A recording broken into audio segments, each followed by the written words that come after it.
All right, hey people, today is January 13th, 2024. I'm Chris Lucas. This is my show, The Protestant View.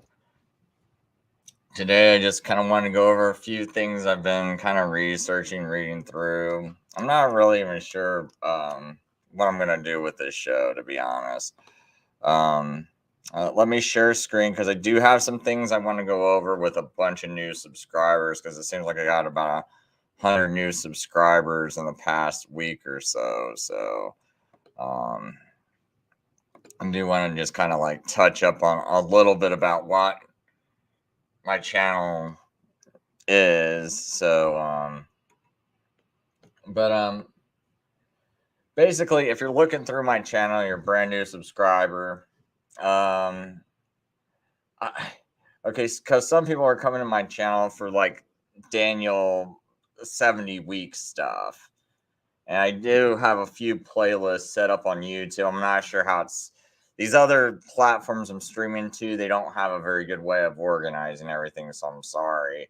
But as far as YouTube goes, I do have like a playlist called My Videos Explain Daniel's 70th Week, Historicism and Exposing False SDA Teaching. But this one's basically just nothing but Daniel's 70th Week.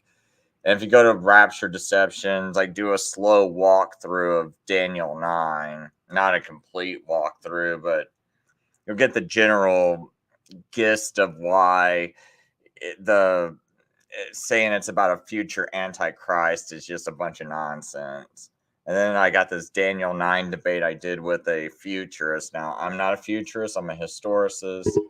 Then I got this one open mic. It's about a 7-hour show, but I got a Hebrew guest that speaks Hebrew. He's Jewish, and we kind of go over and talk about Daniel 9 and a whole bunch of other topics too. I do believe in a Wednesday crucifixion. Sometimes that makes people mad enough in of itself to just unsubscribe. I speak out against Trump too because and that makes people mad and they go and unsubscribe. So, and I'm someone that's been doing this for about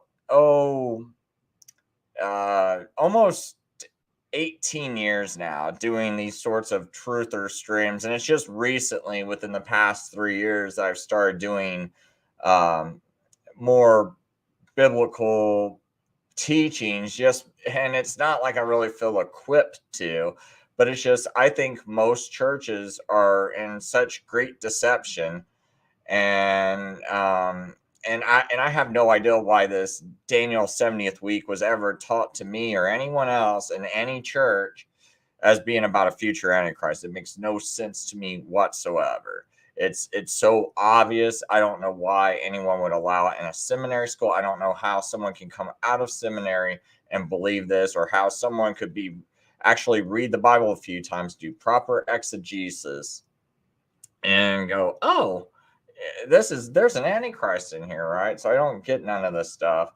So that's kind of why I even started doing my channel in the first place, is because I don't understand how most of these churches I grew up in, for the past 40 years have ever taught this. And it really bothers me. And so and that's another thing. Then things that bothered me since I was a kid was Matthew 12:40. Jesus says, I'm going to be in the grave for 3 days and 3 nights. Well, when I was a kid, I said, how is this possible? If it's a Friday crucifixion, we got Friday. I mean, even if you do inclusive counting, right? Friday day, Friday night, Saturday day, Saturday night, and then Sunday morning. So if you do inclusive counting and you count it that way and you say, well, the text says Jesus rose in the morning on Sunday. To me, it was before the sun came up, so I can't even count Sunday daylight. I really only count 2 days and 2 nights, and that's with inclusive counting, right? But let's just say I go ahead and say, oh, there was just the crack of dawn, there's just a touch of light, and that counts as a whole day, 1 second of daylight. Okay, let me go ahead and give you 3 days and 2 nights. You still don't have a third night. And then, it's like, I guess, I started thinking about it, but it took me almost 40 years of thinking about this, 30 years or so to think about this. But I was like, and then someone suggested he could have been crucified on a Wednesday. And I was like, well, that makes a lot more sense because I sure can't find this Jewish idiom. So I do have a video where I go over everything where someone tries to say, oh, it's a Jewish idiom. And I try to show you, no, it's not 100%. They have no proof and they never showed any proof. And I actually have proof that every single time a Jew says 3 days and 3 nights, they mean 3 days and 3 nights. But the burden of proof isn't on me, right? The burden of proof is on someone else. If someone else says, I got 3 red cars and 3 blue cars, and you go over there and you go, well, I only see 2 and 2, and someone goes, well, it's Jewish idiom. Well, that's on you to prove it, because I can't read any book that says 2 red cars and 2 blue cars is 3 red cars and 3 blue cars, right? It's like there's no Jewish idiom for that. And just same way with the 3 days and 3 nights. I haven't seen no. So the proof of it's on you to prove that, to figure that out. You can't just say that without any proof. But I did go one step further and showed one instance where 3 days and 3 nights meant 3 days and 3 nights, even though the burden of proof is not on me. Right. So I do show that in that video. And so people go, oh, you got some crazy beliefs. Well, my beliefs actually match scripture, like the thing is, I think a lot of things we're taught in church don't really match scripture, don't really match reality. And ever since 2020, and I watched a lot of people go and support some guy named Donald Trump as he locked them down and gave them a vaccine that sure looks rushed through the medical process, but everyone's still cheering for him and like, oh man, I want that guy to be president again. Why? He locked you down. He gave you a warp speed that sure doesn't look that good, right? And a lot of people I know are crying about having to take it to keep their job, right? So it's like, you're crying about to keep it, but yet you still want to vote for him? I mean, where's your thinking at, right? So when I see that kind of senselessness in the world, I'm like, okay, so these same people, they teach me the Bible. Do you wonder if maybe if they don't have the sense enough to look on TV and see just common sense stuff, what are they doing to the Bible? And do you think if they're being real emotional, like, yay, Republican, and they're not thinking, and they're so hyped up emotionally about wanting to believe some guy's a savior that obviously isn't, do you think they're actually are? But no, they separate their emotions over the Bible, right? So we're to trust them, and they separate their emotions when it comes. And then when I start to really look in it, because it wasn't until 2020 where I was like, wait a minute, I'm getting some of these things don't quite make sense to me biblically, right?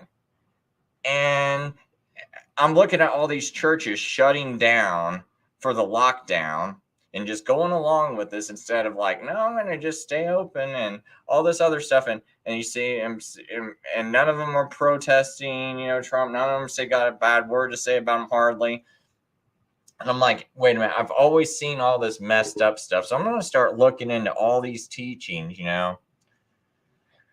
And that's why I'm like, I think these people, if they're capable of being emotional about politics in that way to where it's just like outright insanity and delusion, why wouldn't they be the same way about this, right?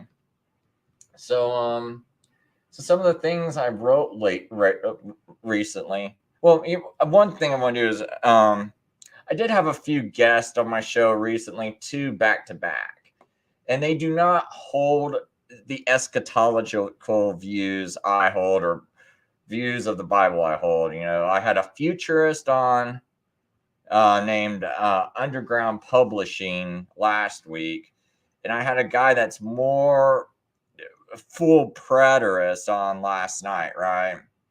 I know some people got upset with those shows a little bit. I mean, I think there were some interesting things this guy had to say. This full preterist guy had to say about the Perusia, the word Perusia, how it's translated in the Bible, and it is kind of interesting to see how that's translated and stuff. It's just when we got into other topics, that's when I was kind of like, I'm not kind of buying it. But I know people are going to kind of judge me, and they're going to, if I don't say anything, it's like, no, I don't believe a lot of things he says. So this is kind of why I'm making this video, to kind of clear up some things too, and to show some people some things that I found recently too. And then I had this futurist author on, and neither of these guys, I just wanted them to kind of ask them a few questions and kind of state what they believe in.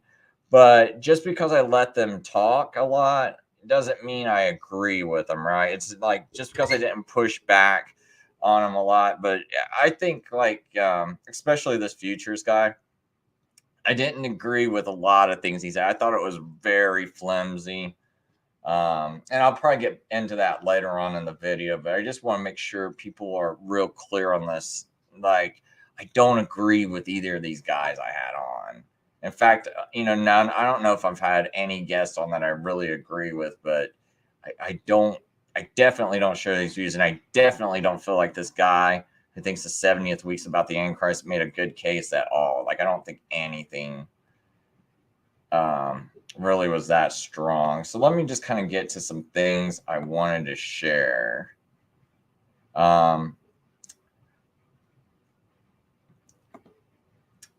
Okay, I'm kind of thinking about which direction I want the show to go last. So, you know what, let me just go ahead, since I just got off the subject of Daniel 9, let me just go ahead and kind of finish it with this thing I wrote.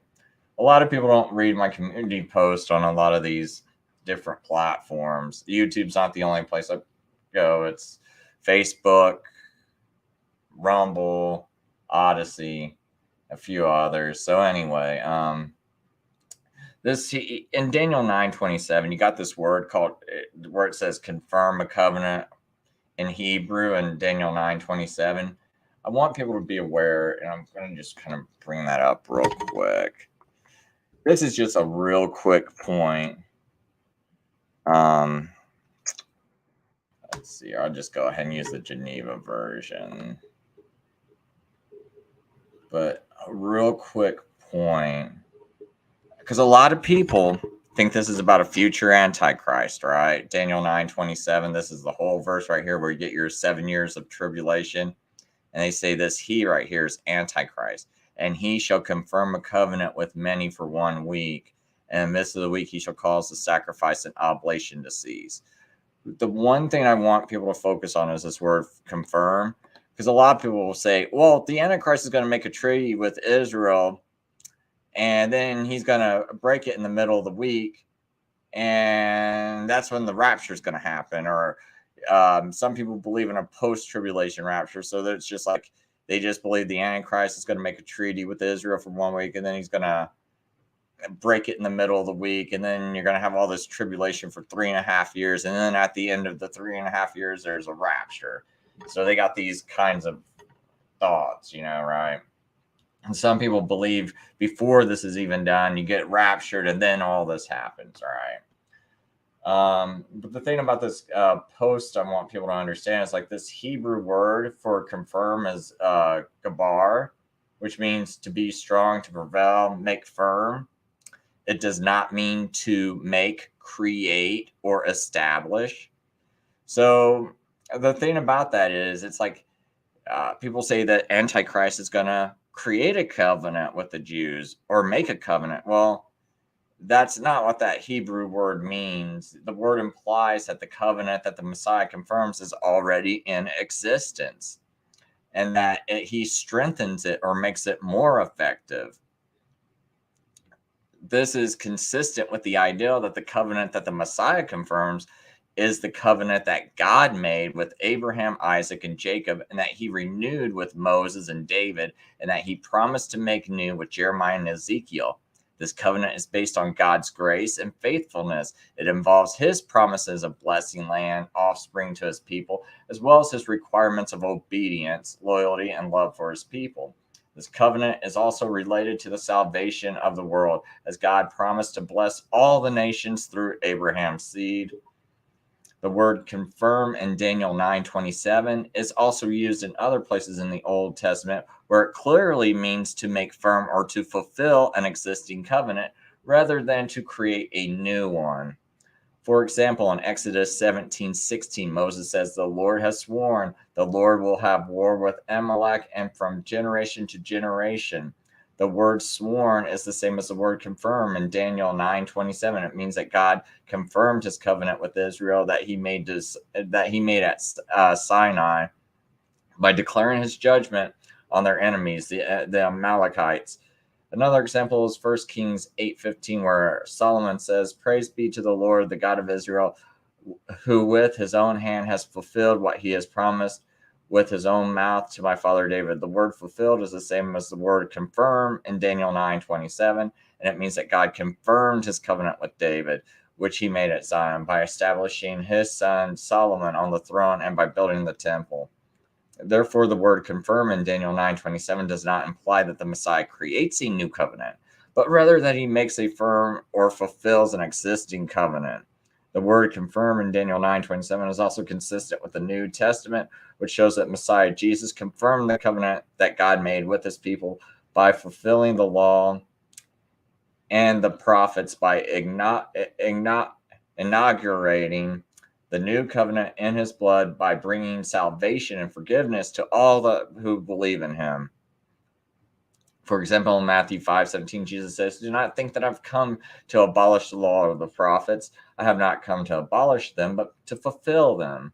The word fulfill means to confirm or to complete what was written in the Old Testament and to show its true meaning and purpose. Another example is Luke 22:20, where Jesus says, "This cup is the new covenant in my blood, which is poured out for you." The word new does not mean that the covenant is entirely different from the old one, but rather that it is renewed or refreshed by the blood of Jesus, which is the ultimate sacrifice for sin. Another example is Romans 15:8, where Paul says, "For I tell you that Christ has become a servant of the Jews on behalf of God's truth, so that the promises made to the patriarchs might be confirmed." The word confirm means that Christ fulfilled or made firm the promises that God made to Abraham, Isaac, and Jacob by bringing the blessing of the gospel to the Jews and Gentiles. Therefore, the word confirm in Daniel 9:27 is in harmony with the New Testament, which shows that the Messiah Jesus confirmed the covenant that God made with his people. And to my knowledge, and I did a word search and maybe I missed something, but to my knowledge, the word that Hebrew word gabar is never used in the entire Bible for the word create or to make. Okay. So when someone says that the Antichrist is going to make a covenant, I don't know about that, right? Because the word's never used to make. It's to confirm something already there. So now, if you really want to be like Chris, I still reject it. It's still about the Antichrist. Well, just know that he's got to confirm some kind of covenant then that's already there. If you really want to hold on to that crazy idea that that's not Jesus it's talking about, and that it's talking about an Antichrist in that passage, and a future 7-year tribulation, well, you better kind of refigure that in your brain, right? And also, just kind of keep in mind one more thing.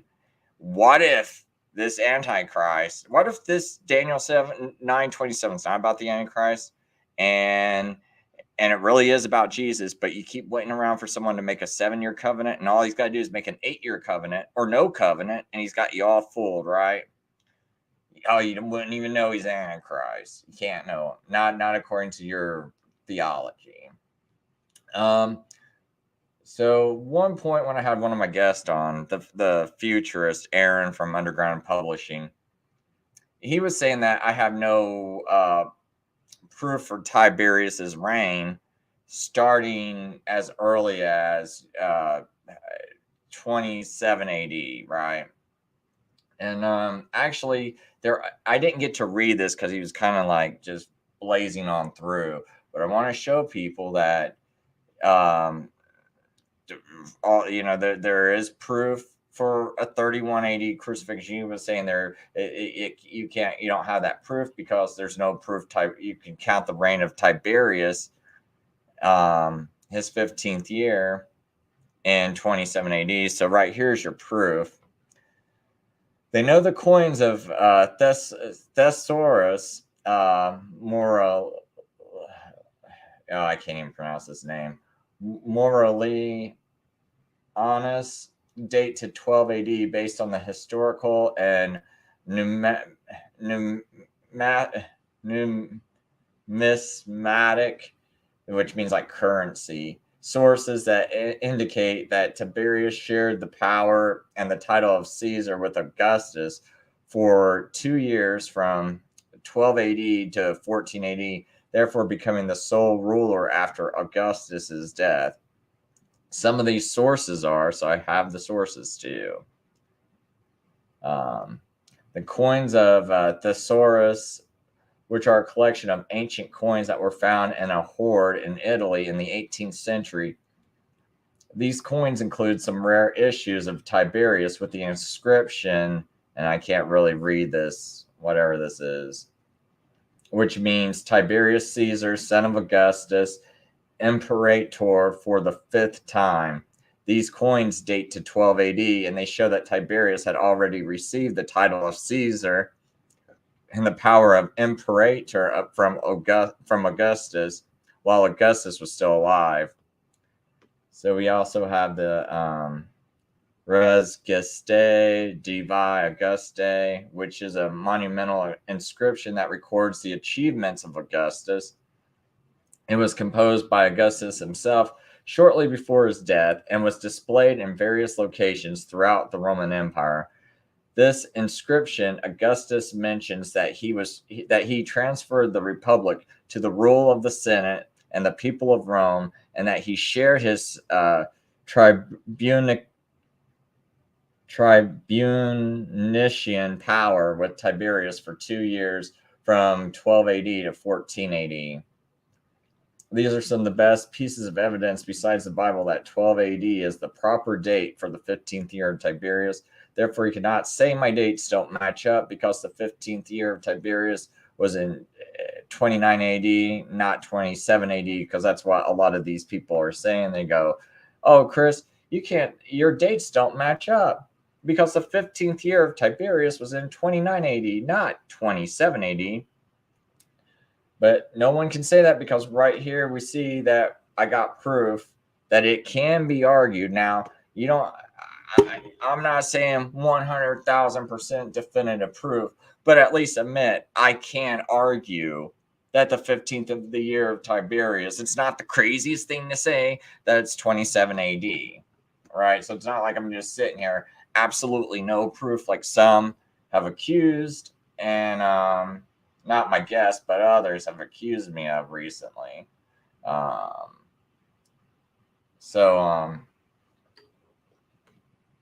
think this is the other part I want to, yeah. So another thing, and when I was doing all my Daniel 9 research, I kind of came across this like Quartodeciman controversy, and some people don't know what that means, and I guess there's like this controversy in early Christianity with this group called the Quartodecimans, and they were your people like Polycarp, Melito, there was a few others, but anyway, they kept Sabbath. It looks like, yes, Polycarp looks like he kept Sabbath. It looks like all the Quartodecimans kept it. So it's not too far like crazy to think, well, if they're going to practice Passover on the right day instead of having Easter Sunday, why wouldn't they also keep Sabbath, right? So it makes sense, and everything the little bit I can find, because these people were like tortured, killed off, heavily persecuted, excommunicated, right? But from the little bit I can find, it looks like they had similar beliefs to mine. It looks like they looks quite possibly like they believed in a Wednesday crucifixion. Looks like they believed in keeping Passover on Passover instead of Easter Sunday. It looks like they also kept Sabbath. So there's a little bit I kind of like copied and wrote down. It's like, here are some writings preserved of the Quartodecimans, accusing non-Quartodecimans of innovating and changing the original Christian faith. They also accuse them of following the pagan customs in the Roman Empire and the Roman Emperor. Here are some examples of their writings. Polycrates of Ephesus was a bishop and a Quartodeciman leader who wrote a letter to Pope Victor I in 190 AD. So you can see this is as early as 190 AD. They're having to fight that, they're fighting for their place. Defending his practice of celebrating Passover on the 14th of Nisan, which is it can vary from March to April on a Gregorian calendar. And it would be, so if you have a new moon, you wait until you see that first sliver of a crescent. It would be around 6 p.m. at night. When you see that first little crescent of a new moon, that's when your first day of the month starts. The moon starts, right? So that's where you kind of get your word month from, is moon, month. So your first moon of the Jewish ecclesiastical year, where they start counting Passover, is going to be Nisan. And so from that sliver, from that first little sliver you see up in the sky, that's the first day. Count 14 days, and that's going to be Passover, right? And that evening, you're going to look up in the sky and see a full moon, and it was set up that way. So Passover always falls on a full moon. That's how we can calculate and go back in time and figure out when these dates were. So anyway, Polycrates of Ephesus was a bishop and a Quartodeciman leader who wrote a letter to Pope Victor I in 190 AD, defending his practice of celebrating Passover on the 14th of Nisan. He claimed, or some people would call it Abib and Nisan are the same thing. He claimed that he was following the tradition of the apostles John and Philip, and that he was not afraid of the threats of excommunication from Rome. He also said that the non-Quartodecimans were weavers of lies who had forsaken the truth. So Melito of Sardis, this is the Melito I was talking about earlier. Melito of Sardis was a bishop and a Quartodeciman apologist who wrote a treatise called On Pascha, which, or Pascha, I guess. So he wrote a treatise called On Pascha, which is one of the earliest Christian commentaries on the Passover. He argued that Passover was fulfilled by Christ, who was the true Lamb of God. He also criticized the non-Quartodecimans for celebrating Easter on a different date than the Jews, and for following the error of the nations and the decree of Caesar. I do need to go research that a little bit more. I kind of forgot. I did want to research what that phrase exactly meant. What did he mean by the decree of Caesar? When was that decree given, right? You know what? Let's just do a little fresh programming while it's on my mind. Researching. So,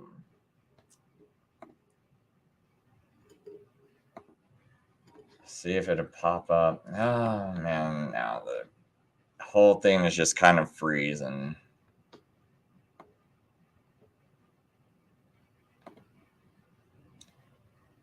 Okay, so I'm gonna say, what did Melito of Sardis mean when he said that the non-Quartodecimans were following the decree of Caesar? Oops, that's not gonna work. Oh, oops, yeah, I did want to say that.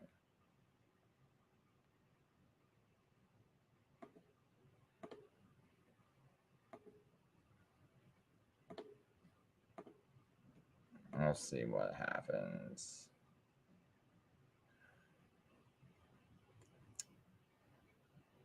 So I'm just kind of asking the AI at random, seeing what that means, because I was real curious.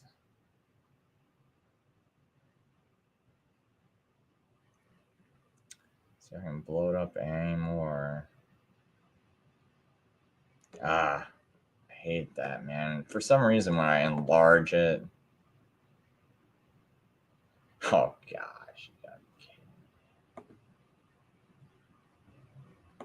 Okay, here we go. This is one of the themes that Melito explores on Pascha, is the contrast between the Jews and the Gentiles, and how God's plan of salvation involves. It's a little too fast for me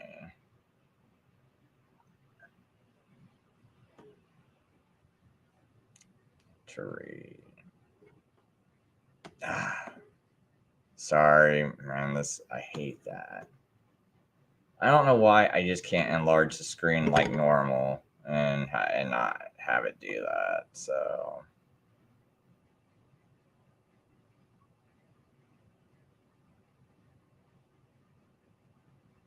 it says in this passage,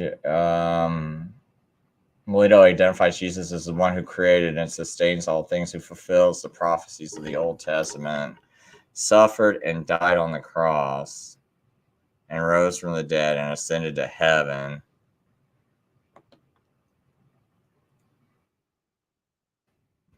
Get to the pertinent parts. Oh man. So hard to try to enlarge this stupid screen, and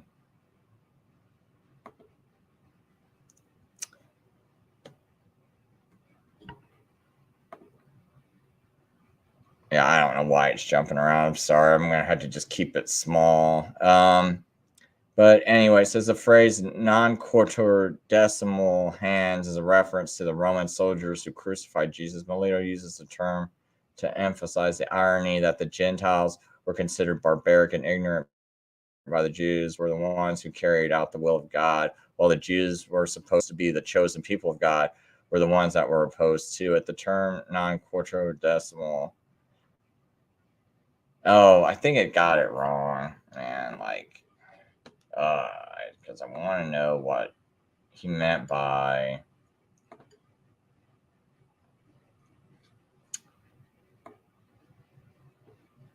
here. This is, see if it.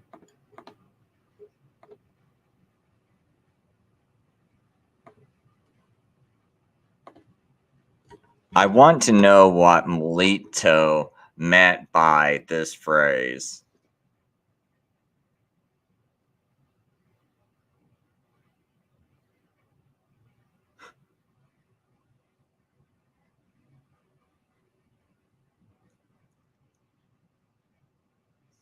Melito of Sardis was one of the leaders of the Quartodecimans, who celebrated Easter on the 14th of Nisan, the same day as the Jewish Passover. He believed that this was the original and apostolic tradition, and that the other Christians who celebrated Easter on a different date were following a human invention. He wrote a letter to the Emperor Marcus Aurelius, asking him to stop the persecution of the Christians and to respect their freedom of worship. In this letter, he criticized the non-Quartodecimans for celebrating Easter on a different date than the Jews, and for following the error of the nations and the decree of Caesar. By the error of the nations, Melito meant the pagan customs and practices that influenced the way some Christians calculated the date of Easter.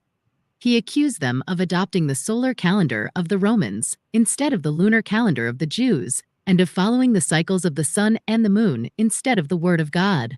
He also implied that they were compromising their faith by conforming to the world, and by mixing the Christian celebration of the resurrection with the pagan celebration of the spring equinox. By the decree of Caesar, Melito meant the imperial authority that enforced the uniformity of the date of Easter. He claimed that the non-Quartodecimans were obeying the orders of the emperor instead of the commands of Christ. He also suggested that they were betraying their loyalty to God by submitting to a human ruler and by accepting a political decision over a religious one.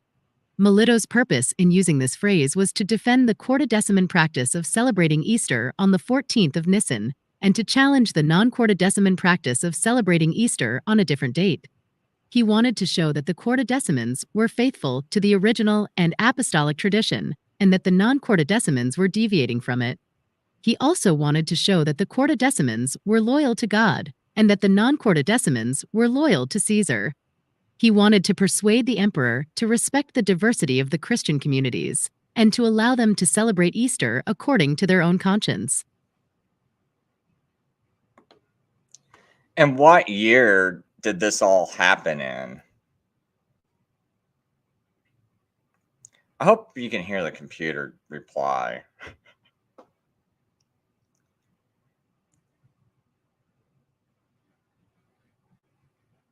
According to the web search results, Melito of Sardis wrote his apology for Christianity to Marcus Aurelius around the years 169 to 170 CE. This was during the reign of Marcus Aurelius, who was the Roman emperor from 161 to 180 CE. Melito died around 180 CE. I hope this answers your question. Okay. Melito of Sardis and his apology for Christianity. Melito of Sardis, Wikipedia. So that's pretty interesting to me that this was going on as early as 170 AD, right? So, and it's like Polycarp kept this, and then when you look at the Council of Nicaea, which happened in 325, that's when the persecution really started going after, that's when they really started persecuting these people, because they were excommunicating them, torturing them, and murdering them. And just think to like the Protestants in the 1600s, like the Waldenses that just would, just people that would teach their children the Lord's Prayer in English, and what would happen to them, and what would happen to them for merely trying to create an English Bible. It's like, oh my gosh, it's like, let's tear out the infants from their wounds and torture them. And we think of that power as being evil. And yet here's these Quartodecimans, and I've looked at them. They were non-violent. It was the other people being violent, right? So why are we going to think the violent murderers are the ones that got it right? And meanwhile, the people that are being killed and tortured are the ones that got it wrong. See, that just doesn't jive to me, because today I see this whole ecumenical spirit of, hey, we got to get along, and some people will teach some stuff that I think is quite the error, and people are like, well, we shouldn't divide over that. Well, here's some people. What's wrong with someone that wanted to just keep Passover? Is there really a big issue with that? And you're going to go torture them, kill them? Or someone that wants to keep Sabbath? All they're doing is keeping Sabbath. Some people say Sabbath's been done away with. Chris Jesus, myself. Okay, so if someone wants to meet on church on a Sabbath, what's the big deal? Why do we have to go kill them and torture them? See, you got to think there's got to be some wicked, wicked, wicked spirit there, of like satanic spirit. Like, this cannot be Christian. So, which one am I going to think is probably the real Christian? Well, I'm probably thinking it's the people that aren't being violent, who are being tortured and killed, right? Because they just seem to love God and respect it, and want to respect God and do the right thing. And yet you got this oppression. So it's just like when I was like looking up, Daniel, and like, cause I'm trying to search for old commentaries, because to me, I'm thinking, why don't we have like the commentaries of like the disciples, like, hey, here's John or Paul or James or Philip, one of these guys, here's their commentary on Daniel. Why are we having to do these church fathers? Or why aren't these church fathers saying, hey, this is what Apostle Peter told me, or Apostle Paul told me, right? Why is it that this is like Irenaeus's ideal, right? And he's just like, and I think it could mean this, but I don't know. Why are you teaching with so much uncertainty? Is what I'm wondering. And so now I start to put two and two together. And since the Quartodecimans were almost like wiped out. All their writings were wiped out. They were oppressed. What if these people actually had like those sorts of commentaries, but everything about them is being wiped away, right? And just being wiped off. And so now we're stuck with these like Sunday people that really didn't know, weren't really keeping all this, and probably didn't even have the care to study, or else they probably would have been doing the same thing as the Quartodecimans. It's just a theory I have. I'm not saying I'm right, but this is, my theory is that maybe these people like Polycarp and such had things right. Melito, maybe he, because I heard that Melito, through like some secondhand source back in those days, like some other Christian was, we don't have Melito's writings on Daniel, but we have like someone that I ran across. I'm sorry I didn't write down the source, but there's like some other person that's commenting about something Melito wrote on Daniel, and it sounds like the same kind of views I have on the book of Daniel. But here's a Melito, a Quartodeciman, just wiped off. Well, at least all their writings are wiped out, right? And so I just wonder, is this why we're sitting around guessing at what these prophecies mean, and we don't have no direct link back, because maybe these are the people that did have all those teachings and we just wiped them out. So now we're listening to all these other people who are just trying to guess at it. Yeah, I'll get to some of those comments in the chat in a minute. Because I don't have really much more to read through. So anyway, Melito of Sardis was a bishop and a Quartodeciman apologist who wrote a treatise called On Pascha, which is one of the earliest Christian commentaries on Passover. He argued that Passover was fulfilled by Christ, who was a true Lamb of God. He also criticized the non-Quartodecimans for celebrating Easter on a different date than the Jews and following the error of the nations and the decree of Caesar. I can't even pronounce this. The Didascalia Apostolorum is a Christian legal treatise that claims to be written by 12 apostles, was actually a later composition from the 3rd and 4th century. Well, I thought it said 2nd century when I researched it, but anyway. It deals with various aspects of church practice, such as baptism, fasting, ordination, liturgy. It is based on the earlier Didache and was later incorporated into the apostolic constitutions. It states that Jesus and his disciples ate the Passover on the 3rd day of the week, which would be Tuesday at evening, and that Jesus was arrested later that night. So now that would be that would start to be going on to Wednesday. And this document also accuses the non-Quartodecimans of being deceived by the scribes and Pharisees and transgressing the commandments of God.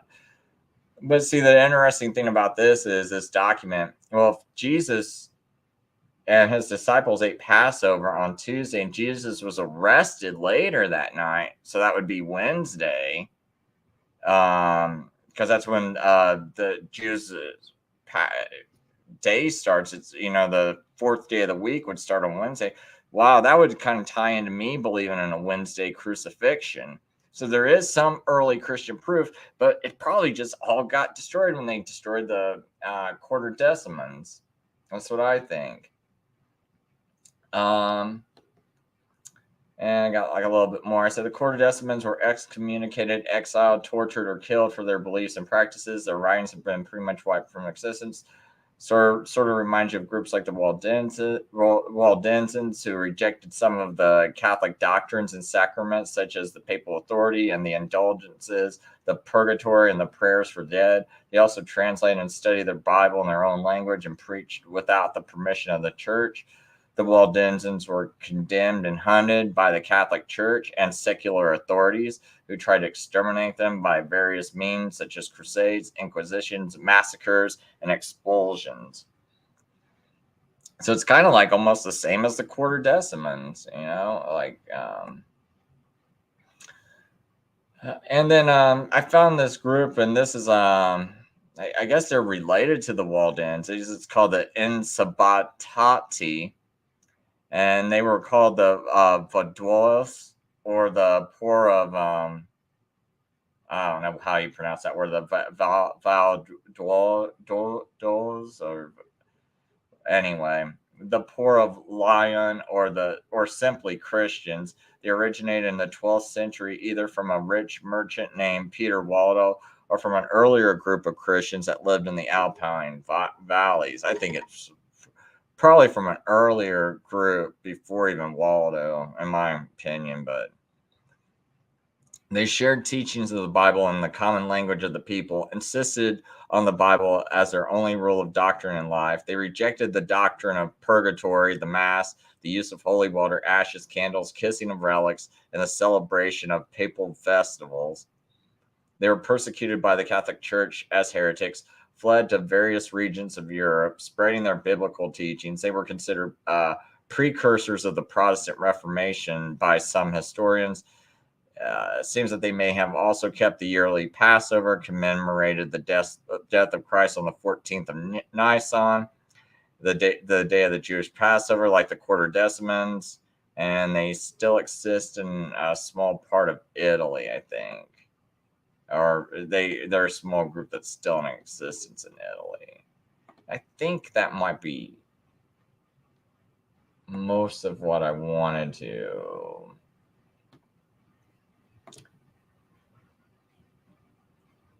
share. Let me make sure. I think I got maybe one more thing. I said so in this post, like I said, people on YouTube, I got other platforms and they don't go to YouTube. So I'm just kind of reading this because I haven't posted it there yet. Anyway, I say I put more weight into the Quartodecimans like Polycarp and others over so-called church fathers who kept Easter and other practices not found in the Bible. From everything I understand, they kept Sabbath too. I reject the Catholic traditions 99% or more people keep today. I found this, the writings of Epiphanius of Salamis, where he notes that some of the Christians celebrated the resurrection on the 7th day of the week, Saturday, following the Jewish reckoning of time. Here's an excerpt from his work, Anacepho. I can't even pronounce that, and I'm not even going to try, which is a summary of his Penarion. And anyway, in this document, he says, and the first day of the week is the day of the resurrection, which is called the Lord's Day. So, but this is what he believes, right? But some sects who are called Quartodecimans celebrate the resurrection on the 7th day of the week, which is also called the Sabbath, according to Jewish reckoning of time. For they say that the Lord rose on the Sabbath, not on the first day of the week, as it's written in the gospel. But actually, it's not written in it's actually written in the gospel that he rose on the Sabbath. That's all according, if you read the Greek a little cockeyed and translate a little cockeyed, but you can read the English and still figure out he rose on Sabbath. But anyway, for they say that the Lord rose on Sabbath and not the first day of the week, as it's written in the gospel. And they are called Quartodecimans because they keep the Passover on the 14th day of the first month, which is Nisan according to the law. Therefore, I see no reason to believe in this nonsense. People try to feed me that when they say Jesus got it wrong and he was only in the grave for 3 days and 3 nights. Sorry, let me repeat this. Therefore, I see no reason to believe the nonsense people try to feed me when they say Jesus got it wrong. He said he would be in the grave 3 days and 3 nights, and he was only in the grave 2 nights. And so I tell these people that want to say no, that say Jesus was a false prophet. No, Jesus was not a false prophet like you make him out to be. The Bible does not have errors, because I've also had people say, no, I think that's an error in the Bible, that 3 days and 3 nights. Of course, he was not in the grave 3 days and 3 nights. That's an error in the Bible. So they use two different arguments, that the Bible has errors in it. It's a mistranslation, or that they try to say it's a Jewish idiom, but that's just a real dishonest thing, because there's no one's ever produced anything to say that 3 days and 3 nights means less than 3 days and 3 nights. No one's ever produced anything like it. So that's just a total lie. Someone that says that, they're lying. So those are basically the two arguments people throw out. And I'm like, no. See, we can read these writings and we can see Quartodecimans. Hey, they talked about Jesus being arrested on Wednesday. They talked about the disciples having like a dinner with them on Tuesday, right? So we can see that follows. That seems to follow this. Jesus says 3 days and 3 nights. So and I know I'm going to lose a lot of people that just sign up, because I know not everybody likes this belief I have and the way I go about it. But to me, you're kind of being insulting by never providing proof, hating me, telling me that Jesus is a false prophet. And then you get mad when I say that you're saying that, but then you never provide proof to, like, how do you come up with this 3 days and 3 nights then?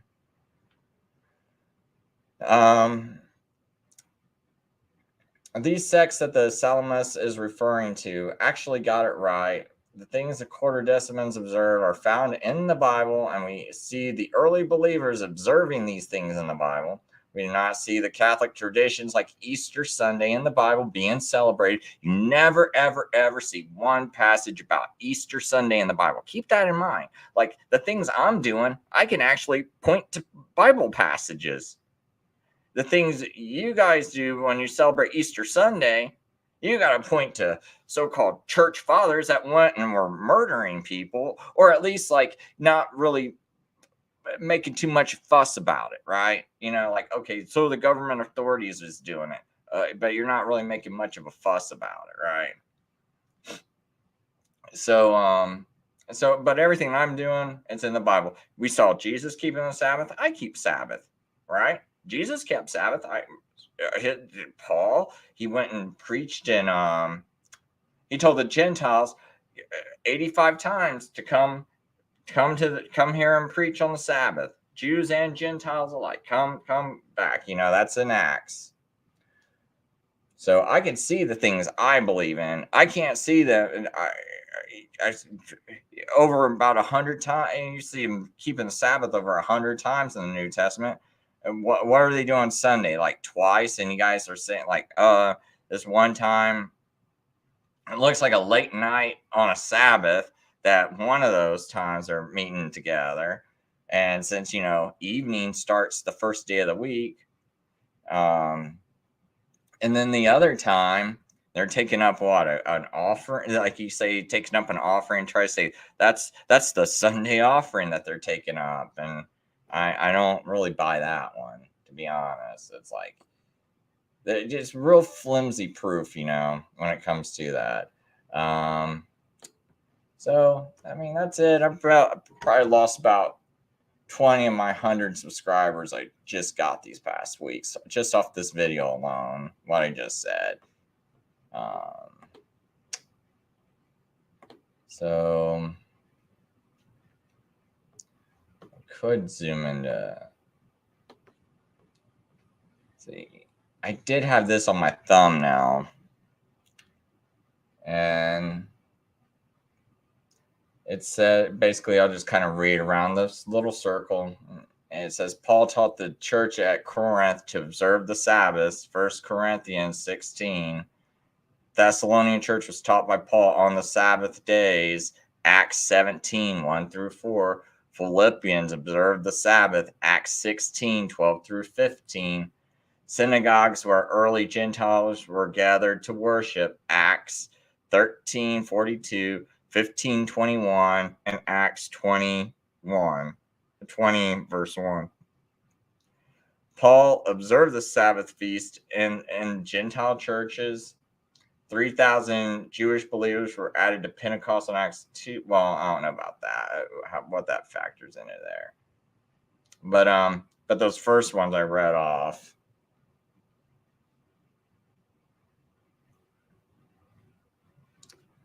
But that's it. So now I'll just kind of read the comments and start up at the top.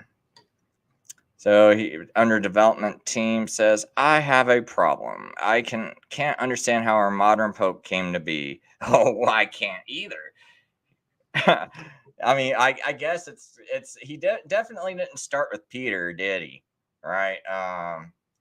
Because that's not the first pope, and a lot of Protestants.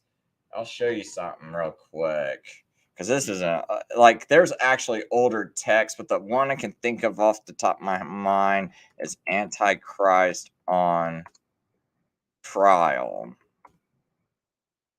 Oops, oh, shoot, I actually had it right up in there. Antichrist. Sorry, no, it popped up there on Trial of the Antichrist. So this book was written in 1830, but there's actually even older sources, like from the 1500s, I think, or late 1600s.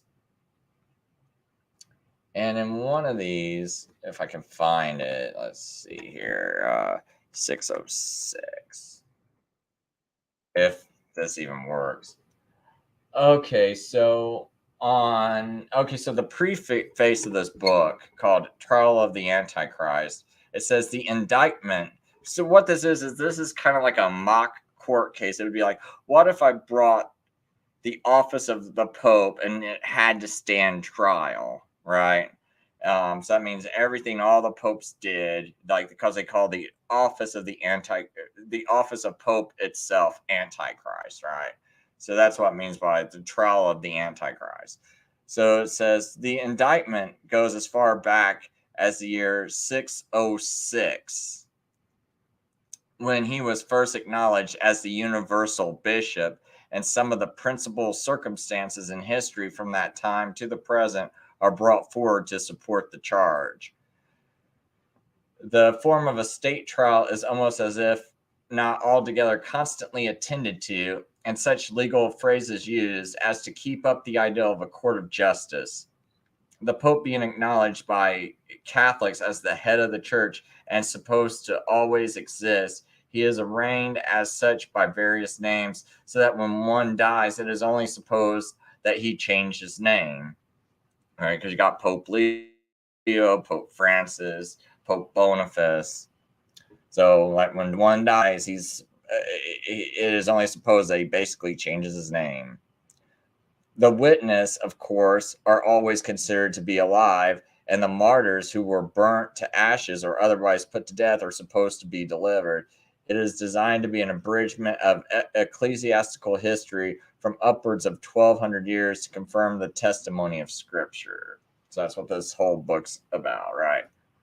But in 606, why they picked that date is that in 604, you had Bishop Gregory say that the first man to accept the title of universal bishop would be the precursor to the Antichrist.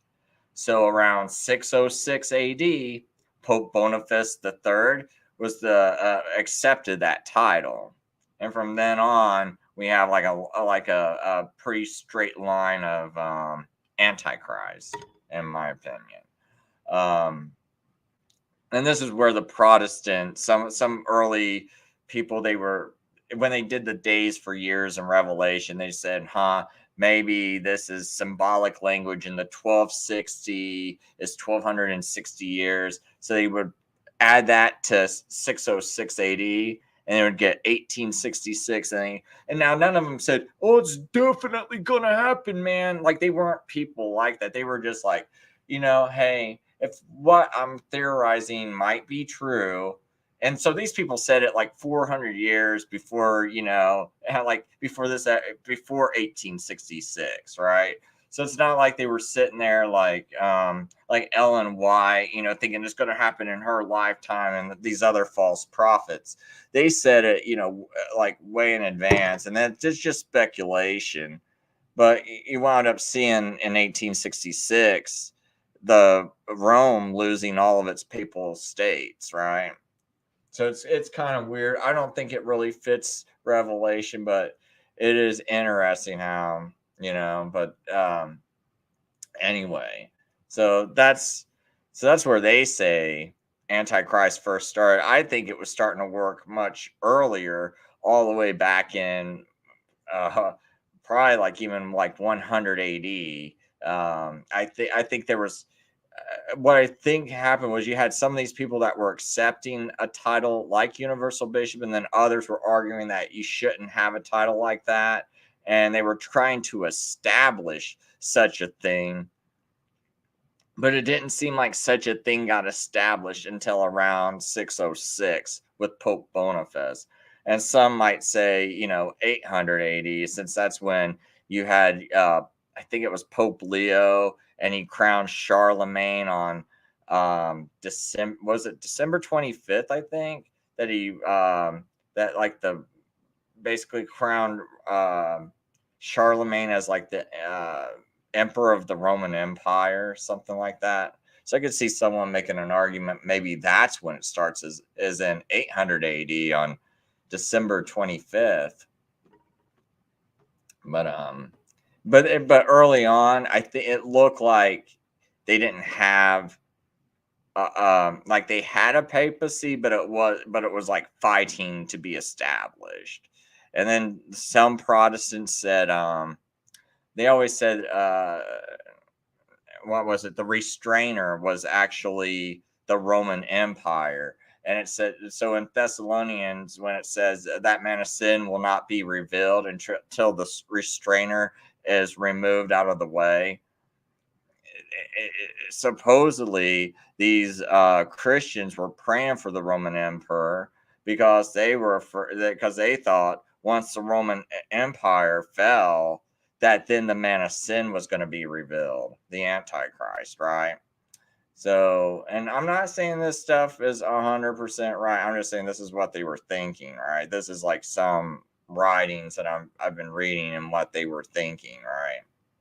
And so they thought when the Roman emperor went away that then this thing would be revealed. And it's kind of interesting that when the Roman Empire died down, here we got this papal power that rises up, and it looks like it was always kind of lurking there. When I start looking at these early persecutions and excommunications of the Quartodecimans by this same looking power, right?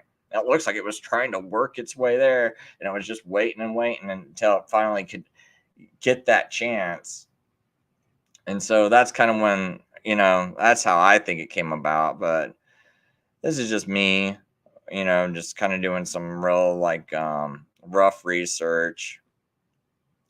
So under development team says, at the same time, when did one person decide they were oh yeah, I kind of went over that. He said there's evidence to say that James, brother of Jesus, was in a position of guiding the Christians over Peter. I think that's a pretty good point. And John says, hey, John, love seeing you, man. He's a great guest, man, when I have him on. Real full of knowledge, man.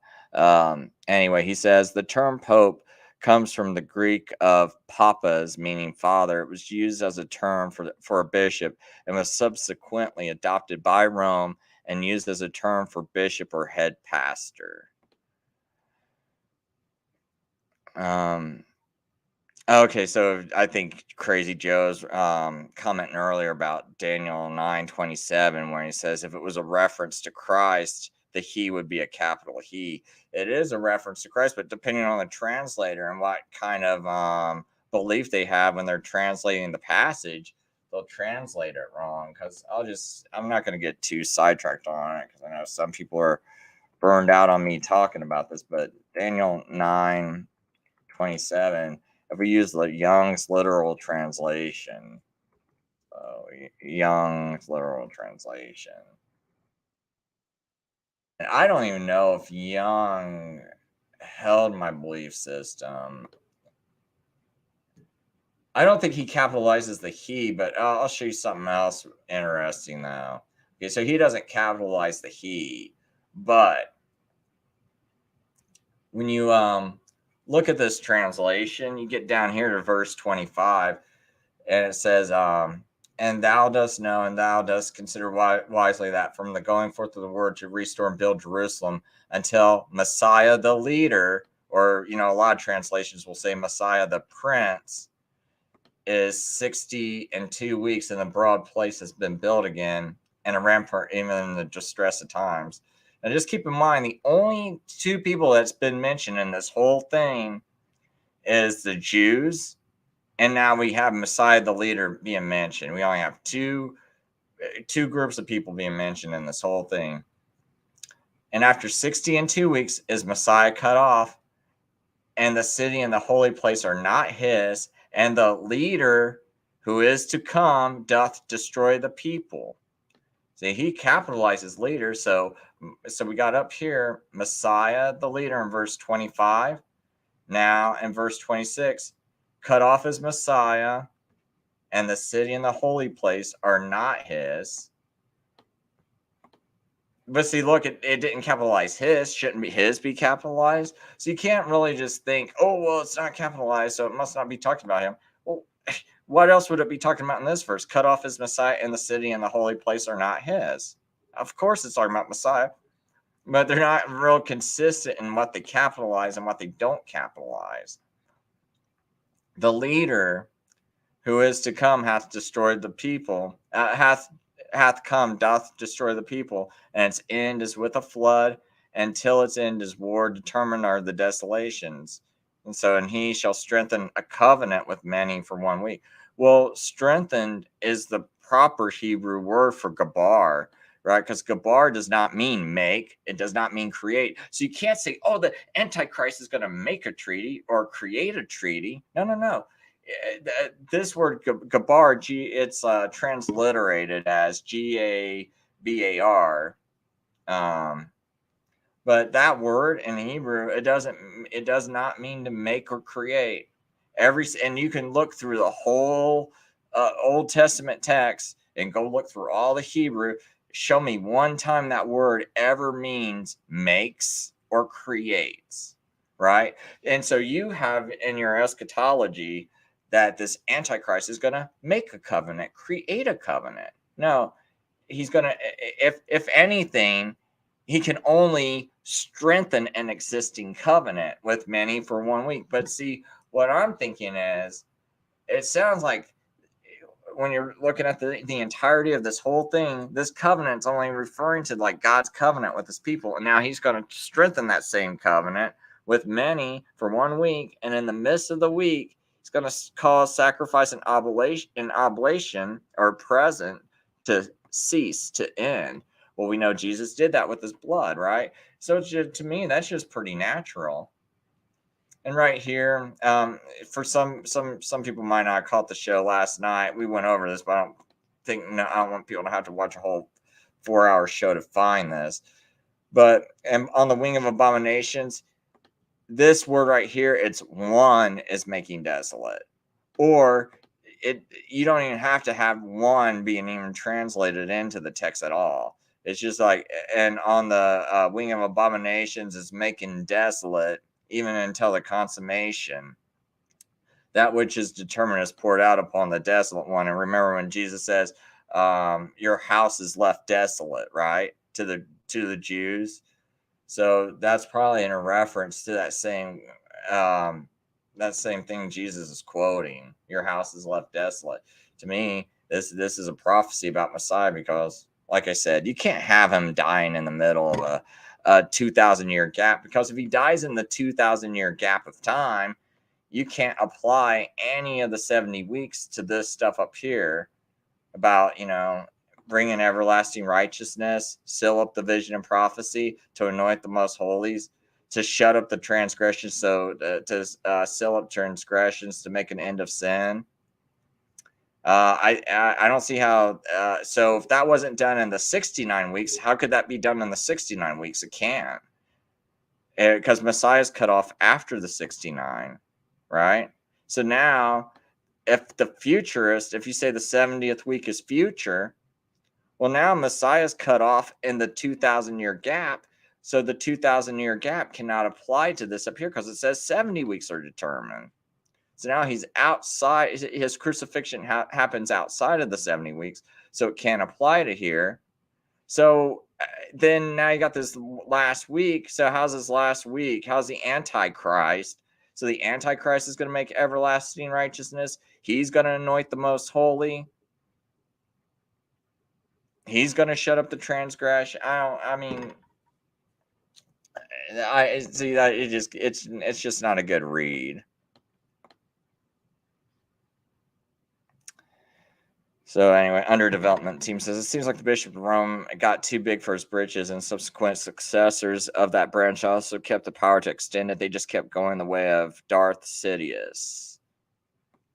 Yeah. Well, some people might have Sunday as the last day of the week, but it's not. So there's no evidence for that change to ever happen. We got evidence that the 7-day cycle stayed the same. So those people are just they're just doing anything to justify their Sunday. Yeah, okay. Yeah, I know some people argue it, but that 3 days and 3 nights aren't the same. I don't know. It's pretty clear. 3 days and 3 nights, when we talk about Joshua's long day, that's a long day. So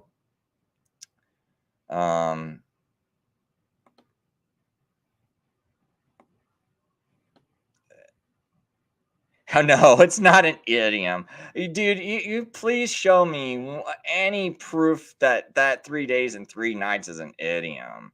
I would love to see it. Go watch that video, because I actually give you proof that when the Jews talk about 3 days and 3 nights, they mean 3 days and 3 nights.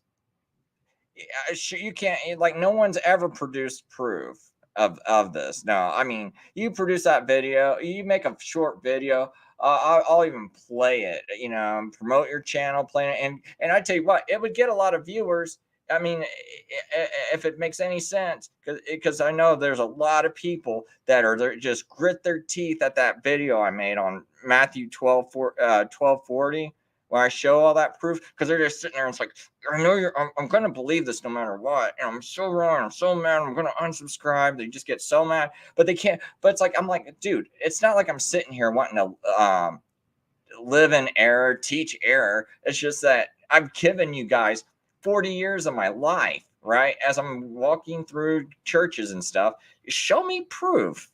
You can't show me proof in 40 years. It's probably a lie. But I mean, my ears are open.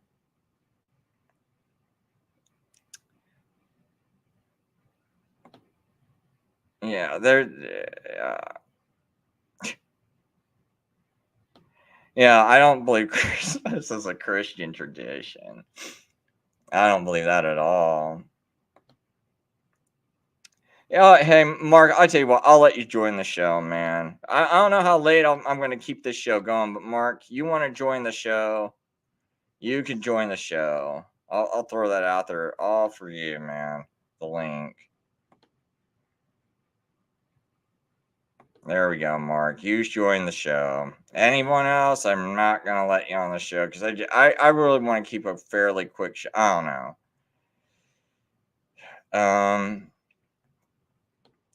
Yeah, the Vicar of Christ is in Latin right on the papal crown. Man, you're instant. You didn't have to let me on, man.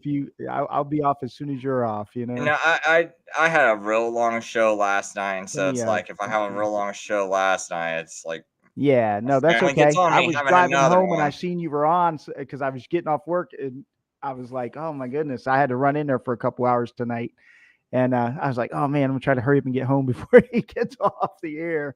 But yeah, you don't have to stay on. Whenever you're comfortable with getting off, I'll get off too. I just wanted to say hi, basically. But no, this is a good subject, and Yeshua, the Messiah, said, "Are there not 12 hours in a day?" He confirms. It goes from sun up to sundown. The sun up to sunset, and then in the evening begins the new day. And obviously, 12 hours of night come first. Even in the Bible, it says in Genesis, in the evening and the morning were the first day. 12 hours of night, 12 hours of day.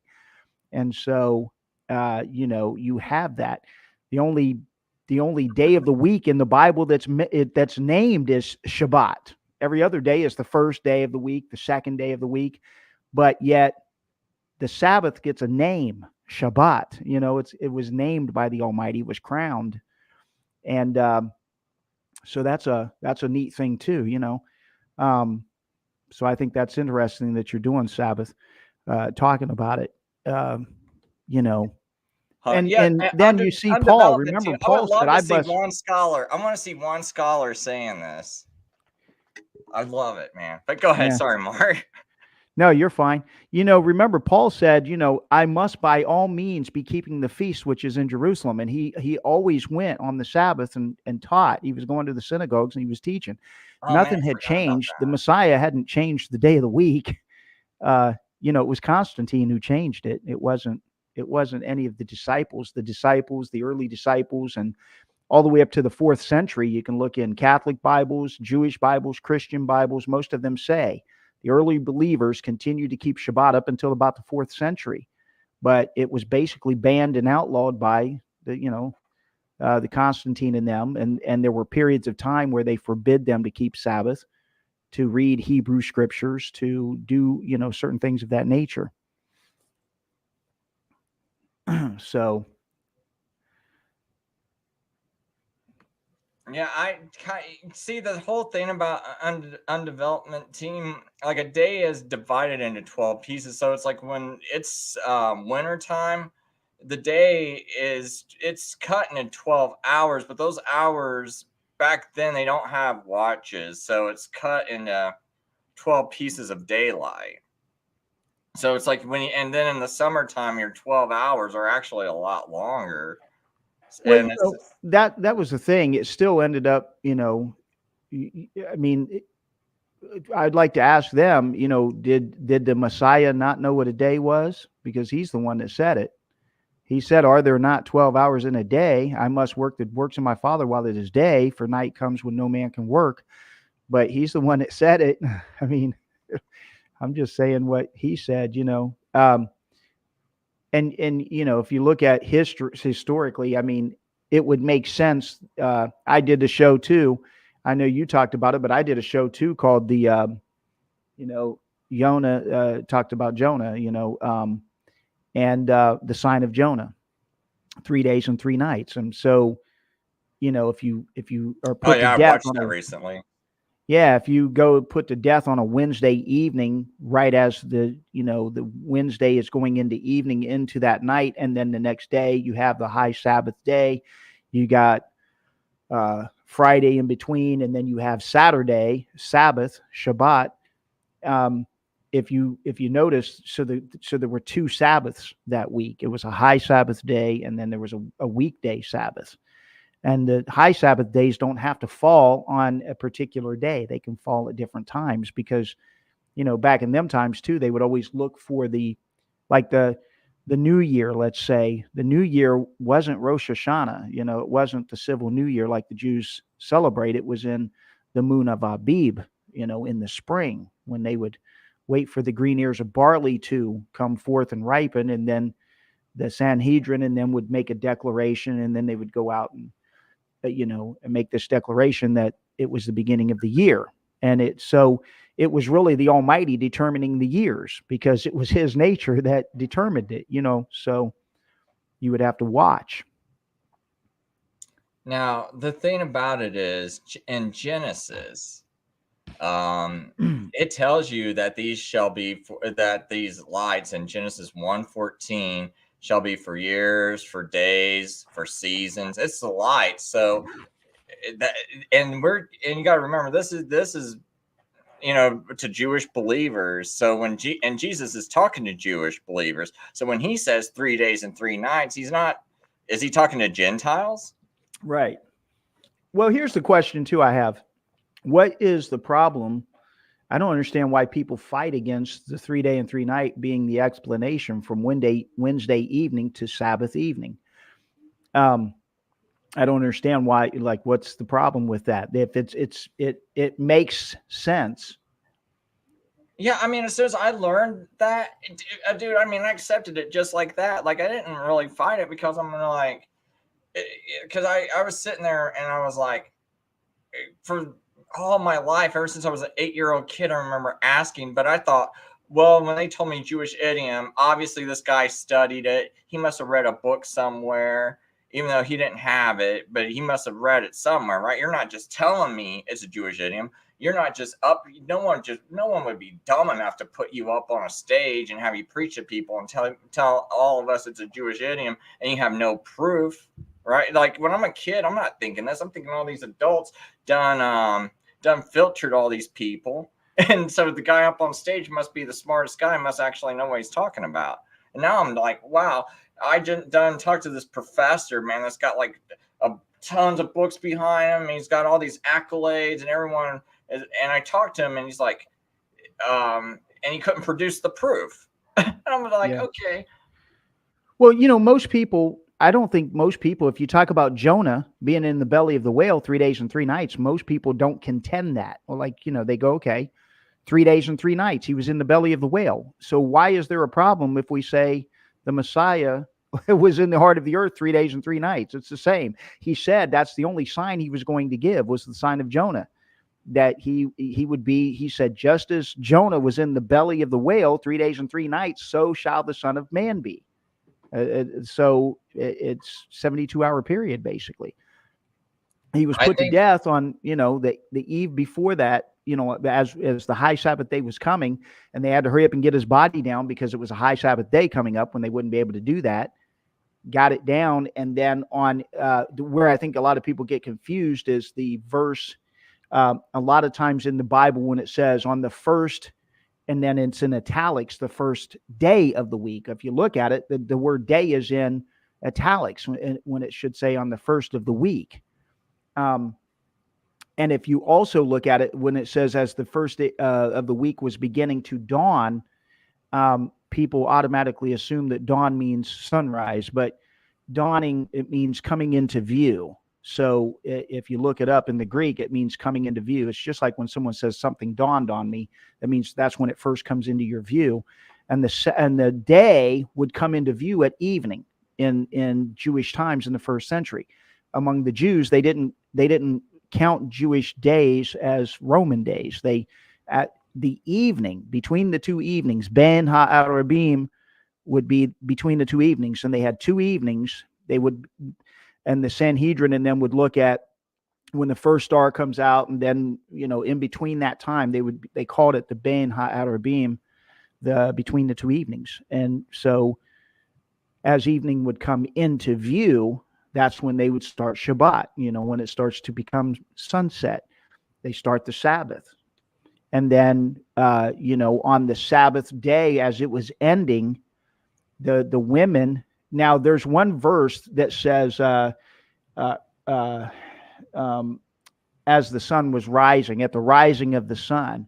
Well, if you look up that word, ana talanto tau helio, it has the meaning of the setting of the sun. It doesn't, not at the rising. You can look it up. Ana talantos tau helio. What verse is that? Do you know which verse? I don't know right off my head. I'm sitting here trying to think because I'm just going by. Because I would like to show that to people. But I broke all that down in my show because it's the words ana talantos tau helio. Helio was, helio was the sun, and ana talantos, ana meaning after, or telos, the ending. Telos is equivalent to the Hebrew word ketz, ending of something.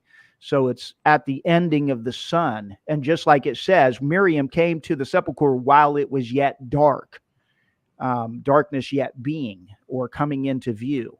So they wouldn't have waited. If at the end of the Sabbath, what we do is a Havdalah. If anybody, I'm Jewish, so I celebrate Shabbat. We do Havdalah at the end. You light the candles, you say a blessing, and so on, to end the Shabbat. These women wanted to see the Messiah. So at the end of Sabbath, they didn't go home and go to bed and wait until the next morning to go see the sepulcher. As soon as Sabbath was over, they were running to the sepulcher to go see him. And it was evening on the first day of the week as it was beginning to come into view.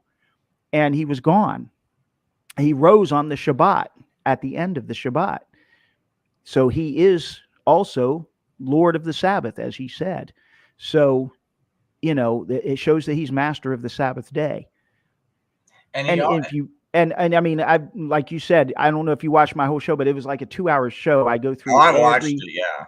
Yeah, I go through every verse, every chapter, everything, break everything down. It took me a long time to make that one, but because I think people would, when they see it, they'll go, "Wow, that's interesting." I don't understand why people fight against that when it's clear when you break it all down. Yeah, one point I want to make before I get to Truth Freeze's question is that in Matthew 28, verse 1, right here it's telling you on the eve of the Sabbath. So we know a Jewish day goes Right. from evening to evening. And so Right. it can't have so now you're suddenly going to have a contradiction. So that word "at the dawn," meaning and on the eve of the Sabbath, that means the Sabbath is ending. And this "at the dawn" means as it's coming into view, towards the first of the, I don't know why it says the first of the Sabbaths, came Mary Magdalene and others to, at the first of the week, it should say, because they're taking the word Shabbaton in the Greek meaning week. So it shouldn't say toward the first of the Shabbats. It should say at the first of the week. Shabbaton in Greek would be equivalent to Sabbath in Hebrew, but it's Shabua. It's basically going into the next week. It's on Sunday, so it's going from the evening of the Sabbath going into the first of the week. There's one thing I can pull up in the D.K chapter 8. If I can find it real quick. Oh, yeah. Because, the D.K actually kind of proves our point, too, even though this is like, the Catholics have this document, but I learned this from a Catholic. So you go to chapter 8, and it says, but as for your fast, let them not be with the hypocrites, for they fast on the 2nd and 5th days of the week, but ye fast on the 4th and 6th days. Neither ye pray as the hypocrites, but as the Lord hath commanded his gospel, so ye pray, Our Father in heaven, hallowed be thy name, thy kingdom come, thy will be done on earth as it is in heaven, and give us this day our daily bread, and forgive us our debts, we forgive our debtors. Oh man, I thought it was right here, because there's like one part of it where they call it the preparation day. So why would you have a preparation day? Okay, because you got to think about it. They go, this is a 100% Christian document. Well, if Friday's called the preparation day, why is it called the preparation day? It's the preparation for Shabbat. It's what they call it, the preparation day. What did the Almighty tell Moses? Moses instructed the people when he said, "Bake what you will bake and make what you will make on the 6th day, for the Shabbat is the holy day unto the Almighty." So they were to prepare everything on the Friday before evening, before the sun would set, as the Sabbath began to dawn or come into view. Oh man, maybe it's not this. I thought it was like in here. I might have the wrong document. I could have swore it was like the D.K on it, and it's something about when some versions will say Friday, and some versions will say preparation day. But right, yeah, I can't figure it out because it was talking about Lord's Day and all this other stuff. And what was that verse that you were just showing before this on the when it says at the eve of the Sabbath? Oh, wait a minute. It is this verse right here, because I think the 6th day is like preparation day. Yeah, that's Friday, the 6th day. I think in some versions of the D.K it says preparation day. And it may. So I'm not sure, to be honest. But so about the Sabbath before this. Oh, and Matthew 28.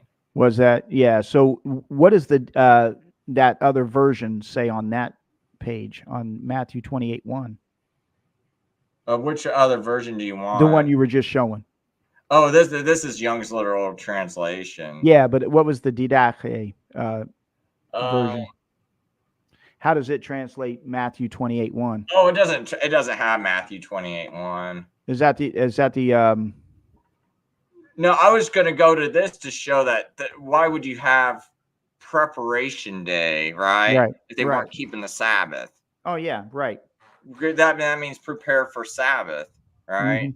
Right. I was hoping they would have, like, when I did this, though, it would have the Greek translation of it. Right. You could definitely see it in the Greek wording.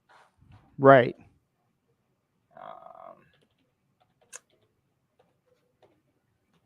And maybe if I hit Greek, but yeah, if you got some other points you want making, go ahead, man. I don't want to make. Oh no, you're fine. I've just was just thinking about that because so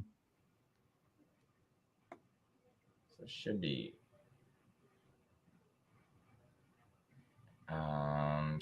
getting it right too. I think this is the one where I can see the Greek.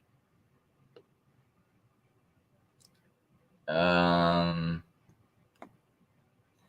me just kind of put this into Google Translate. So let me copy it first, and then I'm going to just see if it would translate the page. Okay, so this word Friday's right here. That's actually that's still preparation day. It didn't do it right. Let me try Google Translate.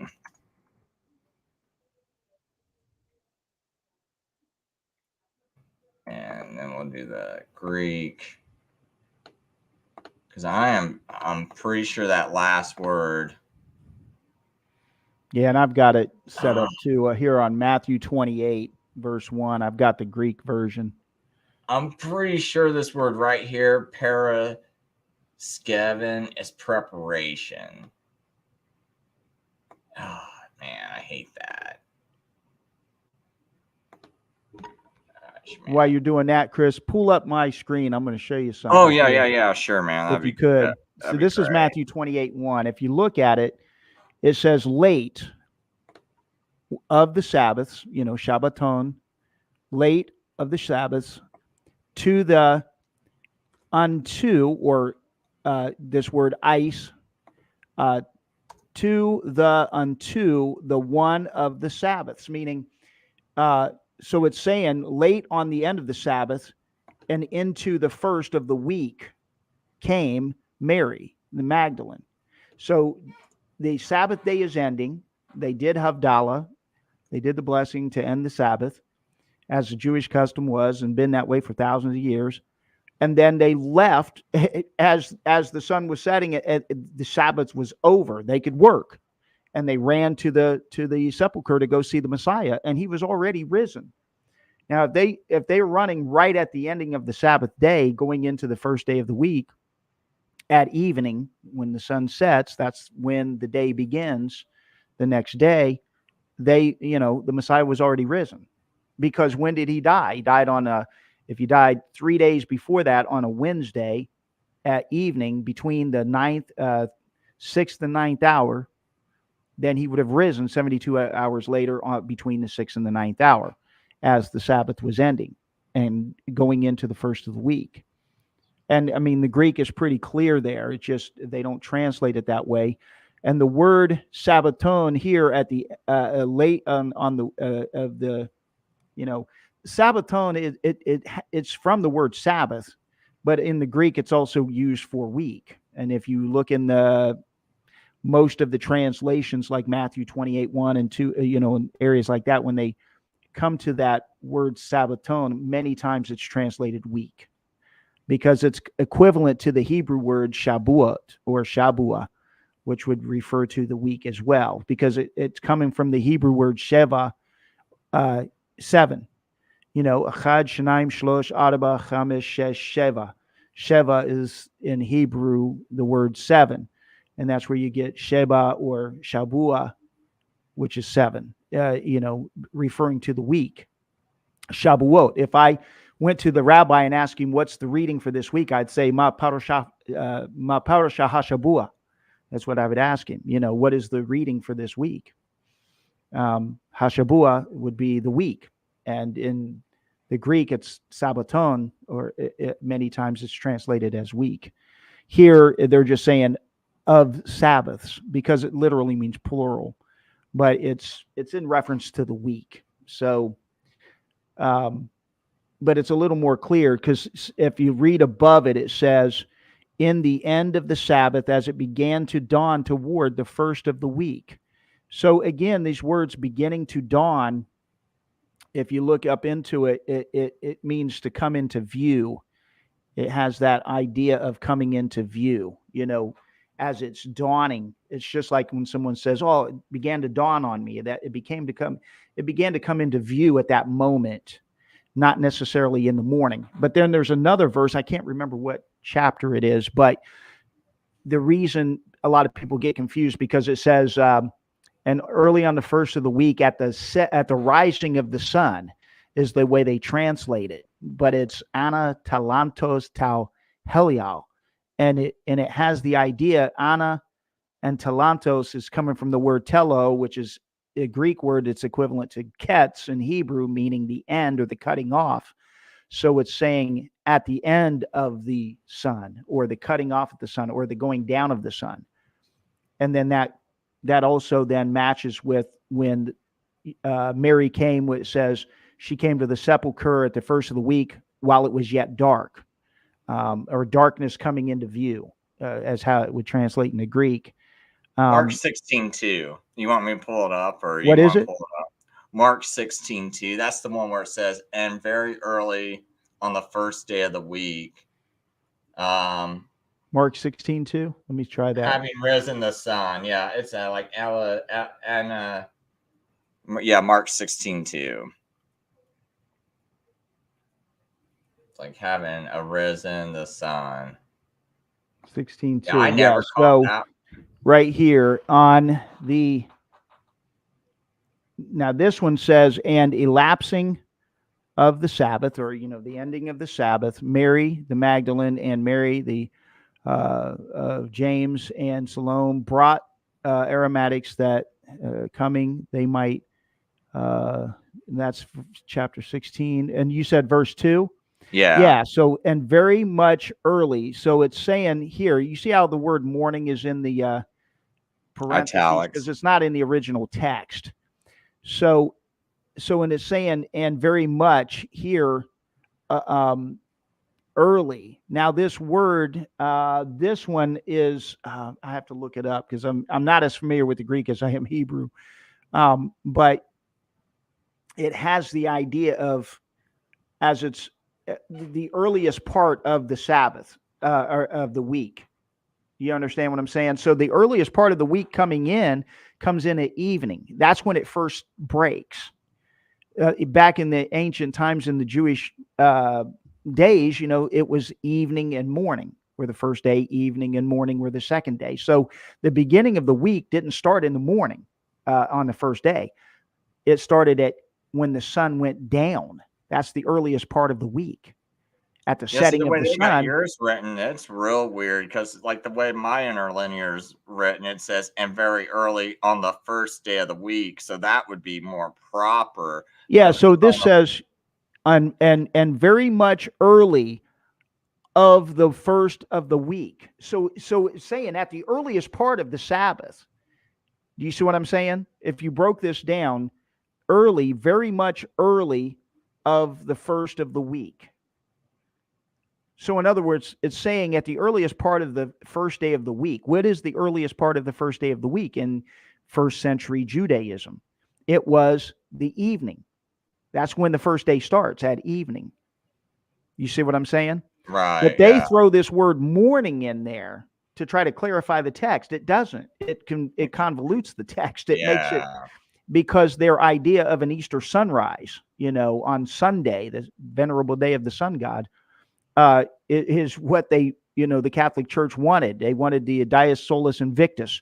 So they wanted the sunrise of Jesus on the Sunday, but he really rose right before the end of the Shabbat. And then the first day of the week began to come into view. And that's when Mary and them came to the tomb. But here is the word I wanted to show you. You see this word here, ana talantos? They translate it as rising, but if you break it down, it's two words. Ana and talantos is from the word telos, in Greek, and it's equivalent to the same word as ketz, meaning a cutting off of a period. So this should not say rising. And I've seen lots of scholars that have shown this. It should say at the setting or the ending of the sun. So it should say, and very much early on the first of the week, they came unto the tomb at the setting of the sun. The sun was going down. The first day of the week was coming into view. They ran to the sepulcher. And that also coincides with other verses as well. How bad did Mary and them want to see the Messiah? They were waiting to run and see him, right? They're not going to go, okay, well, the Sabbath is over. Let me go home, go to bed for 8 hours, and then get up and go see if Jesus came out of if he's still in the tomb. I mean, they as soon as the Sabbath was ending, they were running to the sepulcher. And I broke all this down in my show. And then also, too, the other verses where it says, when Mary came to the tomb, it was darkness was coming into view, or they translated while it was yet dark. If you look at the Greek, it has the idea of that darkness being or yet to be. So she's doing, like I said, in Jewish tradition, they would have, at the end of right before the end of the Sabbath, they would have done what they call Havdalah, which means you're kind of concluding Sabbath day.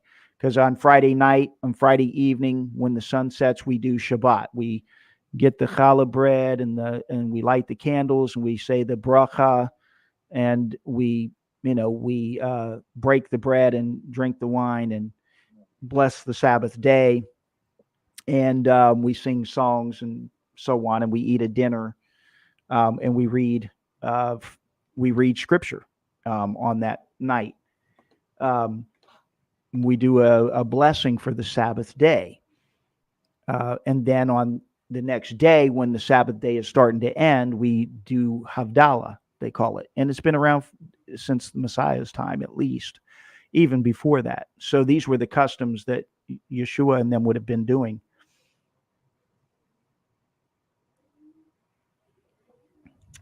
But yeah, I mean, sometime they could, watch that show. I like I said, it took me a long time to put all that together, but I've seen books from early times, and I can't remember. I shown it in the movie where the guy had a full,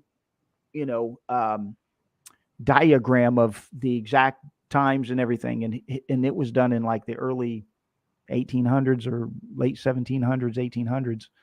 This scholar, and I can't remember who it was, what his name was, but right off my head. Well, under development team, I feel like people are calling Jesus a false prophet when they said he didn't rise in 3 days and 3 nights, because he said he was going to do it. He said that's going to be the sign.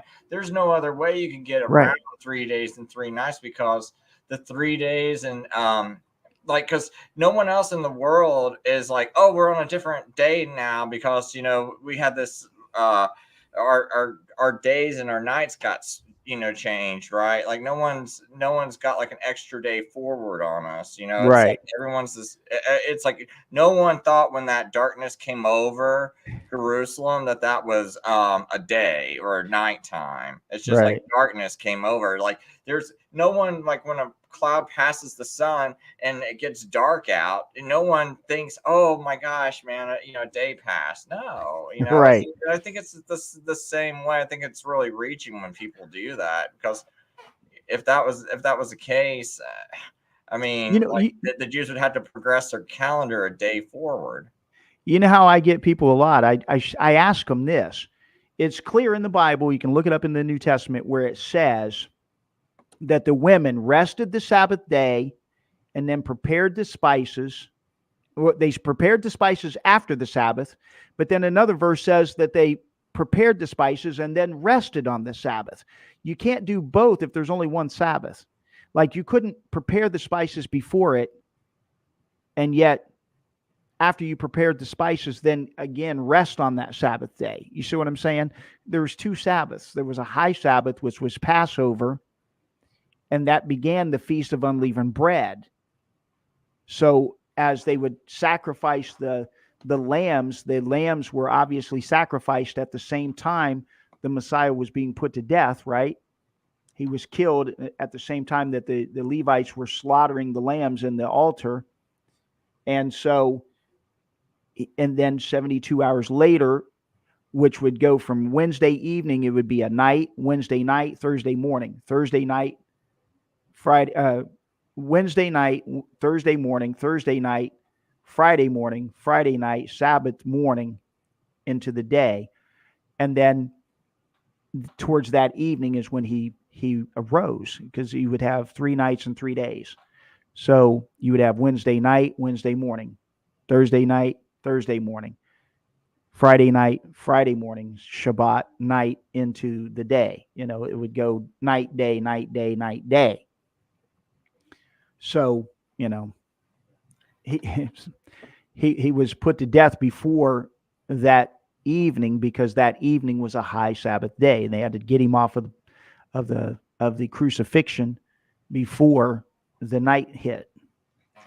Okay, so I did find, because whenever you enter that one Greek word into like just a regular Google Translate, if I took this word, copied it out, it's going to tell me Friday. But if I put it into like, if I ask what it means in like a lexicon or concordance, it's going to, or day of preparation. Right, here we go, day of preparation for a Sabbath or feast. For the Sabbath.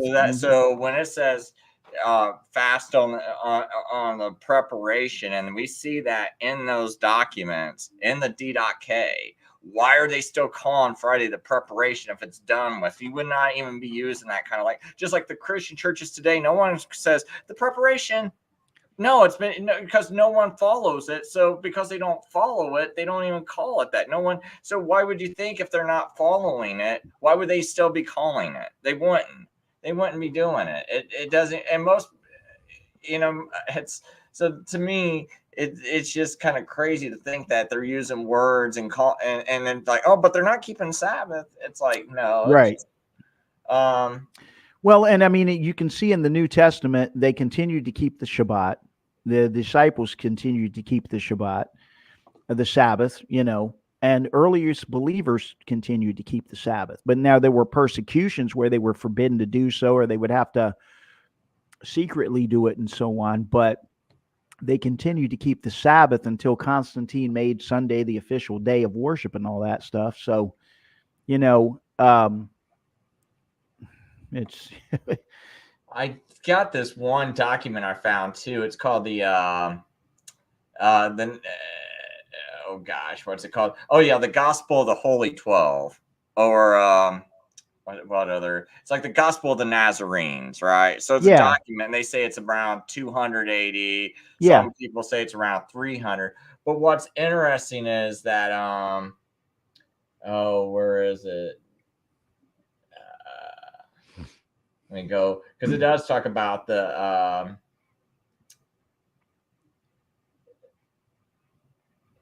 it was like a Paschal day and things like that somewhere in here.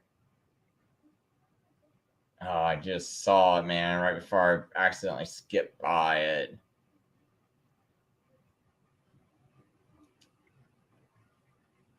Oh man. Maybe I can find it this way. But if you got a point while I'm trying to look for this, but oh yeah, here we go. So let me see what part of this it is. So it's in Lection 82, and it's talking about the crucifixion. If you go down to like verse 30, it says, and I know it's real small, I can't do anything to make it bigger, but it says, then the Jews, because it was the preparation, that the body should not remain up on the cross on the Sabbath, for that Sabbath was a Paschal Sabbath, besought Pilate that their legs might be broken and that they might be taken away. So here we got is a document in the early centuries saying it's a Paschal Sabbath, right? And I know this is not canonical, but it is interesting that some of this lines up to exactly what we're saying. And then down here, it's also talking about the burial. And it does mention this thing about the spices too. Right.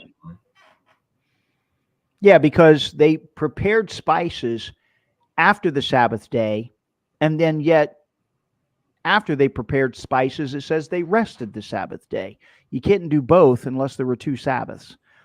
So what that shows is that there was a day in between the high Sabbath day and the weekly Sabbath. So if the weekly Sabbath is Saturday, Friday would have been the day in between, then you would have Thursday. So Thursday night going into morning, because they sacrificed the lambs on the Wednesday. So you have Wednesday night, Wednesday day, Thursday night, Thursday day, Friday night, Friday day, going into that way. So it's going from Wednesday night into Thursday. So you wouldn't count Wednesday because it would be Thursday night, Thursday morning, 1 day, Friday night, Friday morning, 2 days, Saturday night, because evening and then morning was the day, Saturday night, then Saturday morning. So you would have 3 days, 3 nights, and 3 days. And Yeshua was put to death on that evening of Wednesday going into Thursday night and then day. We're always used to saying day and then night. It actually in Hebrew, it was night and then day. And Genesis shows you that. The evening and then the morning were the first day. The evening and then the morning were the second day, and so on. So, that's how it was reckoned, from sunset to sunset, a day, not midnight to midnight. So in this document on this election 83, so verse 5, it says, and Mary Magdalene and the other Mary, and the Mary, the mother of Joseph, beheld where he was laid. And there at the tomb, they kept watch for 3 days and 3 nights. And Right. the women also came with him from Galilee, followed after, bearing lamps in their hands, and beheld the sepulchre and how his body was laid, and they made lamentation over him. And they returned and rested the next day, being a high day. And on the following day, they bought and prepared spices and ointments and waited for the end of the Sabbath. So we have them resting on the high day, buying spices and ointments, and then that high day was Passover, the beginning first day of the Feast of Unleavened Bread. Yeah. So. Yeah. I mean, exactly. So even this text kind of, goes right with it. And yeah, is this the text of the Nazarene sect? Yeah, it's the Gospel of the Nazarenes, or the Gospel of the Holy 12. And it's under development team says the 12 is probably Gnostic. I think you heard someone use it for Gnostic beliefs. I'd have to actually see proof of it. What a lot of people have to understand is, and I do a ton of study on the Qumran scroll and stuff, but there are a lot of these things. Even some of these texts are early, but what it shows is the early mindset and the traditions within them. So they're going exactly by what we're saying as far as how that proceeded. You got to think you had a high Sabbath, you had a day in between the high Sabbath and the weekly Sabbath, because the women rested the high Sabbath day, then prepared the spices, and then they rested on the weekly Shabbat, and then right after the Sabbath was over, they ran to the tomb. So again, it just follows the flow of what the texts say. So yeah, I mean, a lot of scholars say that a lot of these early texts, because the Catholic Church and them tried to set the Qumran text, a lot of them, back to like 2nd century BC, because they don't want the ties between the Qumran sect and 1st century believers, because what it shows is a more of a messianic Jewish Christian group, so and there's a difference between idioms and I mean, you have to understand the text to know whether it's more of an idiom. The camel going through the eye of a needle is an idiom, or certain things like that. But this is more literal because Yeshua is giving a sign. He said, this is the only sign you will get. So people in that time would have understood, in my opinion, 3 days and 3 nights being a 72-hour period, approximately 12 hours of night, 12 hours of day. Hey, are you talking about the Michael Heiser comment you posted? Like, because none of these people, because man, I got so many people that just hate on me for this, and it's like, but they have never produced anything. I mean, I would, if you're talking about that Michael Heiser thing, I don't think that's it, man. That's all I'm gonna say, because I have never seen it. It's like, dude, I seriously spent hours because I was getting mad at someone, and I was like, I don't want to, because me personally, I don't want to be blowing up at someone. So, but I felt kind of angry with some things they said to me. So I was like, dude, I'm gonna search, because maybe I'm the one who's wrong. You're the one who thinks you're like some professor and went through all this seminary school. So I go and I search for hours and hours and hours. And why I started getting mad was you told me there was and there wasn't. And you would kept put me on hold and saying you'll get back to me. So I went and searched for 100 hours. Now I'm pretty mad because that's 100 hours of my time. And now there is none. And this person still can't produce one. I'd like to see it, man. It's like, I'd really like to see this, because I have never seen it. I've never seen anyone go anything that even resembles it. Like, it could be 4 days and 4 nights, and you go, see, look, this meant 3 days, or 2.5, but it was 4 days and 4. Like, I've never seen any kind of thing like that. I've seen people try to take verses in Esther and things like that, and or what's that one? Where Esther goes in front and she says, I fast for 3 days or nights. Well, the word or is there. People try to throw that at me. It's like, well, no, the word or is there. My whole video is going over every single biblical example someone tried to give me, and I show you how that's not the same. And some people go, well, Chris, 3 days and nights, it can mean less than 72 hours. Yes, 3 days and nights can mean it. But 3 days and 3 nights cannot mean less than 3 days and 3 nights. Because what 3 days and nights means, like if I said I was working on my car for 3 days and nights, what that is a mirrorism at that point. And it means continually for 3 days and nights. So it's over 3 days that can have a little piece of night, all day, all night, maybe a little piece of the next day. Well, that is, if I say I've been working on my car 3 days and nights, then, and that's all I had was like maybe a piece of a day and then 2 nights or something like that, that fits. But if I say 3 days and 3 nights, that's just like me saying I got 3 red cars and 3 blue cars. I got to have 3 red cars and 3 blue cars. You come over my house, you only see 2 red cars and 3 blue cars. I'm a liar. You see 2 red cars, 2 blue cars. I'm a liar, right? It's got, so when you say 3 days and 3 nights, it's got to be 3 of each. You done said 3 of this and 3 of that, Right. It's the same exact wording. And so that's what I mean by you have to, dude. I'll go look for it, but I'm gonna be really upset, dude, if I watch that and he does a poor explanation. And, like you said, 3 days and 3 nights. And at that time in the first century, when Yeshua was there, he said, are there not 12 hours in the day? He says it, and out of his own mouth. He's giving you a measurement there. So he's showing you that there would be 3 days. That's 12 hours, 12 hours and 12 hours, 36. And then you would be 3 nights, another 12 hours, 12 hours and 12 hours, 36. You put them together, 72 hours. It's, it's just a logical conclusion, unless you want to fight against it, that's fine. I don't know. And I'm not arguing with anybody, I'm just saying that's, if you break it down, you read the scripture.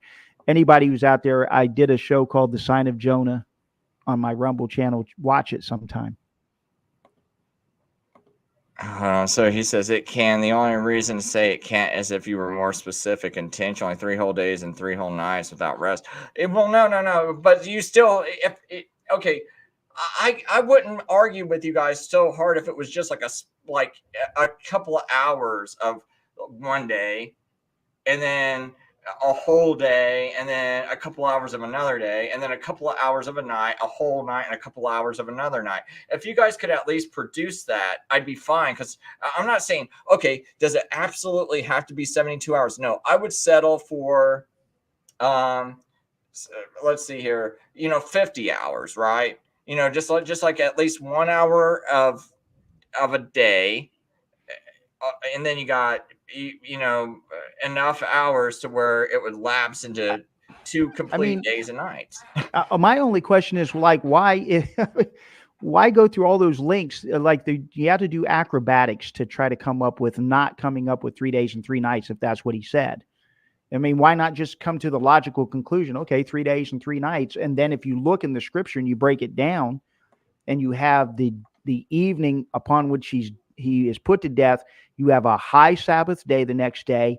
The women then prepare spices after that high Sabbath, and they rest, and then they observe Shabbat, and then they go to the sepulcher. If you break it down, I mean, it's a logical conclusion to be 3 nights and 3 days. But but you take Friday to Sunday, that's like, it doesn't equal that fulfillment. Friday evening to Sunday morning doesn't come close to it. And I'm not bringing up this gospel of the Nazarenes to be like, oh, I got to dig into something extra canonical that's not in there to come up with my view. No. What I'm saying is, you could get this from just the text we have. Yeah. This is just an added confirmation that other people, even in the 2nd century, were coming to this, had this viewpoint. So I don't, even if you want to call it a Gnostic text, which I don't see nothing Gnostic in it so far that I've been reading it. But even if you want to say that, I'm still saying that they're still confirming the same thing. Like, this is the same thing you could read in it, but their wording's just more clear. Because it's like a lot of people, like, okay, the King James, they just say a high Sabbath. Well, what is a high Sabbath? See, the only difference between those two texts is that one's calling it a Paschal Sabbath, and the King James is calling it a high Sabbath. But if you know Jewish customs and culture and the Torah, a high Sabbath is a high holy day, right? So it's a high Sabbath. And that can fall any day of the week. When a high Sabbath day doesn't have to fall on the Sabbath. Which is what the Quartodecimans were getting in trouble for, because they were like, if you look at what they were pleading with the people, it's like, hey, no, this day can fall on any day, and we were celebrating it on whatever day it falls on, because that's the right way to do it. And we don't see nothing else in Scripture. So they were following Scripture. They were getting tortured, killed, excommunicated. And then the people that, had nothing to back them up scripturally were the ones that were getting to have their way and be the ones that got to run things. So Crimson Air, hey, Crimson Air.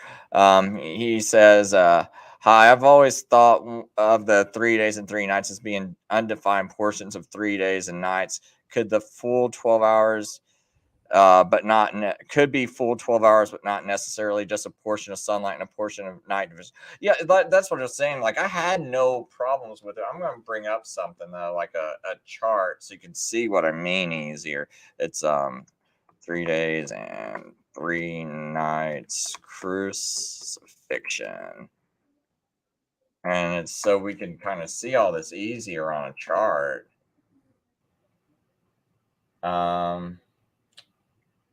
Hope this image might be a little, let me get a better image than that. Because we should be able to get like a pretty good image where we can see this one's a little bit clearer.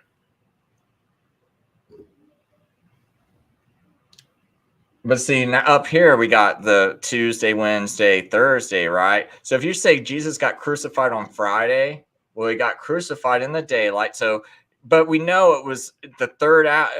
What was it? It was in the ninth hour. Well, the ninth hour. Between the 6th and 9th hour, yeah, right before So he's sunset. crucified. So they're trying to bury him sometime between the 9th and the 12th hour. So it's only about 1 or 2 hours, and maybe 1 hour, maybe right at maybe he's buried right here, right at the nick of this. So even if I gave you just this little nick of time, right? We got 1 day, 1 night, because now it's, Friday. This is it. So now we go into this. So now we got a night, a day. And then even if I say, okay, so Saturday night, which is actually starting, so we got this, but he's risen, and it's like, well, we don't really have the other night. We only got 1 day, 2 days. And if I give you Sunday, let's just say for the heck of it, I give you Sunday. That's 3 days and 2 nights. But we don't have a third night. Here's your third night. So where do you get your third night from? You don't have it. And that's with me giving you all this. And I don't even think the text allows for this day part to be given to you, because he's out of the, it was still dark. So if it's still dark, we can't even give you this, really. So you really only got two, like a little hour of Friday, and then you got a whole day, and then you got 2 whole nights at most. Whereas us, it's like, oh, okay, it sounds like to me when I read that text, he's barely in the grave right at, they barely get him in the grave right in time, because it takes a long time to even try to put linens on him and things like that. They probably didn't even know they were gonna. I want you to think about something. Do you know how long it takes to prepare spices for?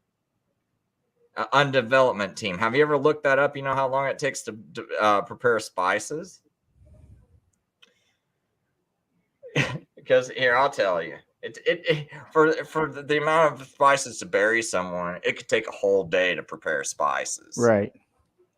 So you're not going to get those spices prepared before sundown on Wednesday. It's considered work to prepare them, so you're not going to prepare them. So let's say this happened on Friday. Well, you don't have any time to prepare them. You don't have the Sabbath to prepare them. It's like, and then it's like, so I don't even know when they got to go buy the spices. Well, I mean, I guess you could say they already had the spices. Well, it says they went, and I think that shows that they bought them on the Friday. On the preparation. So there were 2 preparation days, basically. Wednesday was a preparation for the high Sabbath, and then Friday was a preparation for the weekly Sabbath. Right. And that's what people don't understand. And a lot of people just don't understand that there were 2 Sabbaths that occurred. I mean, it's natural. I get that most people just think that there was just one Sabbath day and then he rose on the first day of the week. But if they understood the Sitz im Leben, in German, it means the life setting of the first century, and how the Jews would reckon the days. And you look at this, it makes sense. And there's no reason to, I don't understand why there's such a fight against it. It's a Catholic. The Catholics are the ones came from Good Friday to Sunday morning, Well, I think part of it is that you had all this persecution. They get rid of all the Quartodecimans like Polycarp and everyone who had all this direct teaching from the disciples. And it's like they were persecuted because you can't find any writings of the Quartodecimans. So now what are you left with? Well, you're left with nothing but the people who went and persecuted them and killed them all. So you're basically getting all your teachings from murderers or people that didn't push back too hard against it. And so now we're taking these murderers and we're letting them teach us. And if you think they're honest, good people, it's like they're not. It's like, so you're getting read this text. I don't know how good of teachers they are. It's not like they had seminaries and things like that. And these people are lucky to even have Bibles. So when they tell you Sabbath, are you going to look this up? Because, man, to be honest, if you just cut me off from learning back when I was 28, and you had to teleport me back into those days. I probably would never figure this out. If I had, because I'd be like, well, I don't have a Bible now. I got to listen to these people. I would never ever come to the conclusion I've come to today. Because I don't have the tools to study. I have nothing to study. I have to go by what they say. And so it's like you're just going to kind of go along with it. So as Christianity, or what looks to be like Christianity, grows, they're just passing down these teachings, these bad teachings. Right. And that's the thing. And the other big thing is I heard you talking a little bit as I was driving home about Peter and about the Catholic Church and stuff. Really, if you look in the book of Acts and Acts chapter 15 and so on, at the earliest part of the believers and right after the death and resurrection of Yeshua, the Messiah, it's James is the overseer. James is the head of the Jerusalem church. And even Eusebius and them later, Eusebius and I think Justin Martyr, a couple of them mention from a couple of extant books that are no longer in existence. I think the Gospel of the Ebionites, which means the Gospel of the Poor, the Ebionim in Hebrew, and some others. But they say that basically the reason for the destruction of the temple was because of the death of James. In other words, James was put to death around 66 A.D. Right after that was the uprising that took place from 67 A.D. all the way to 70 A.D. Eusebius and a couple others mentioned this. Now, I'm not saying it wasn't as a result of Jesus's death, but what people don't understand is that these early men say that the death of James was what sparked this great uprising, because James, who is called James the Just, he was a tzaddik. In Hebrew, it means a righteous one, the brother of Yeshua, the Messiah. So, and he was the overseer of the assembly. He's the one that they had the big meeting in Acts chapter 15 when they were trying to decide how proselytes should come into the assembly. And he said, hey, we're not going to dump all these laws right on them when they come in. He said, just tell them that if these are foreigners, that they should stop eating blood. They should stop going into the temples with the temple prostitutes and eating things strangled, because they don't pour the blood out. And he said, and everything else is taught on the Sabbath day. He says Moses is taught every Sabbath day. Why did he say that? Because he was saying that they come to the synagogues every Sabbath. They will learn. But you can't just go and say, here you go. You got to learn all this stuff and then come and see us later. So the argument was, how do you make a proselyte? Do they have to learn all of this stuff first and then become a proselyte, or what? And James was saying, no, we're not going to lay a big heavy burden upon them. We're going to just tell them, don't sacrifice to idols, don't eat things strangled. And if they do these things, they'll bid fair, because Moses is taught every Sabbath in the synagogue. Meaning they're going to come and they're going to learn more. They're going to be babes in the word. So they're going to have milk first and then they'll eat meat later. And so they continued on the Sabbath to do these things. And so James was revered at that time as the overseer. It really wasn't Peter. And it's no disrespect to Peter. But, when Yeshua said, your name is Peter, I call you, or Kepha. In Hebrew, it's kind of saying he's a small stone, but upon the rock is what he's going to build his church or his assembly. And so he wasn't saying that Peter was going to be the rock that he builds the assembly on, but the Catholic Church takes that and runs with it. And so a lot of these traditions are coming from the early Catholic. In my opinion, a lot of this is Catholic, or because it's trying to get away from, what did Constantine say? Let us have nothing to do with the most hostile rabble of the Jews. And he changed to make sure that Easter never fell at the same time as Passover. And, he did a lot of things he changed the Sabbath to Sunday, the first day of the week, the day of the venerable sun god, and later changed a lot of these holy days in the Bible from Leviticus to pagan holidays, basically Christmas, Easter, and all the other days. A lot of these came from, the ancient Roman traditions. So again, the Friday to Sunday would fit more so in a Greco-Roman setting than it would in a first century Jewish setting in the middle of Israel, in Judea. The one more thing about that 33 AD date, though, is that he on development team says, I look at the body of evidence for the date and then study the odd details like the possible idioms, and the discrepancies do not dissolve the evidence. But here's another discrepancy you got, is because an Artaxerxes decree in his 7th year, it's 457 BC or 458. Those are the only two dates someone can argue for at all. And you can make a good argument for both. I think the evidence leans towards 457, but you can make a pretty good argument for both. But you cannot make an argument for any other date for that decree that I know of, man, based off of the dating of the Elephantine papyri and stuff like that. I don't know how you make the date any other way for that. So you would almost have to be like, you don't believe in Daniel 9, because I don't know how you can, because now you're going to have Jesus die later than the, I don't see what case you can make for a 5.5 year ministry, because it would have to be almost 6-year ministry to be 33 AD. I don't see it, and I don't see how you can make a case for Artaxerxes' decree being given in 455. I mean, I think the only people that even have made that argument might be the Jehovah Witnesses. Are they the ones with Watchtower? Because I thought I saw something about Watchtower trying to make an argument like that. Yeah, I think they're Watchtower, isn't that Jehovah's Witnesses? Yeah, I think they might have tried, but I couldn't. What date do I think Jesus was born?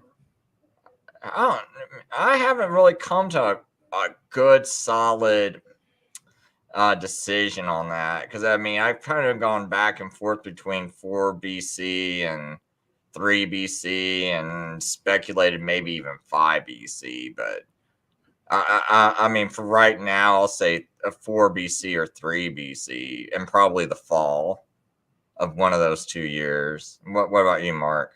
Well, certainly I believe it would be in the fall, around the Feast of Tabernacles, Sukkot.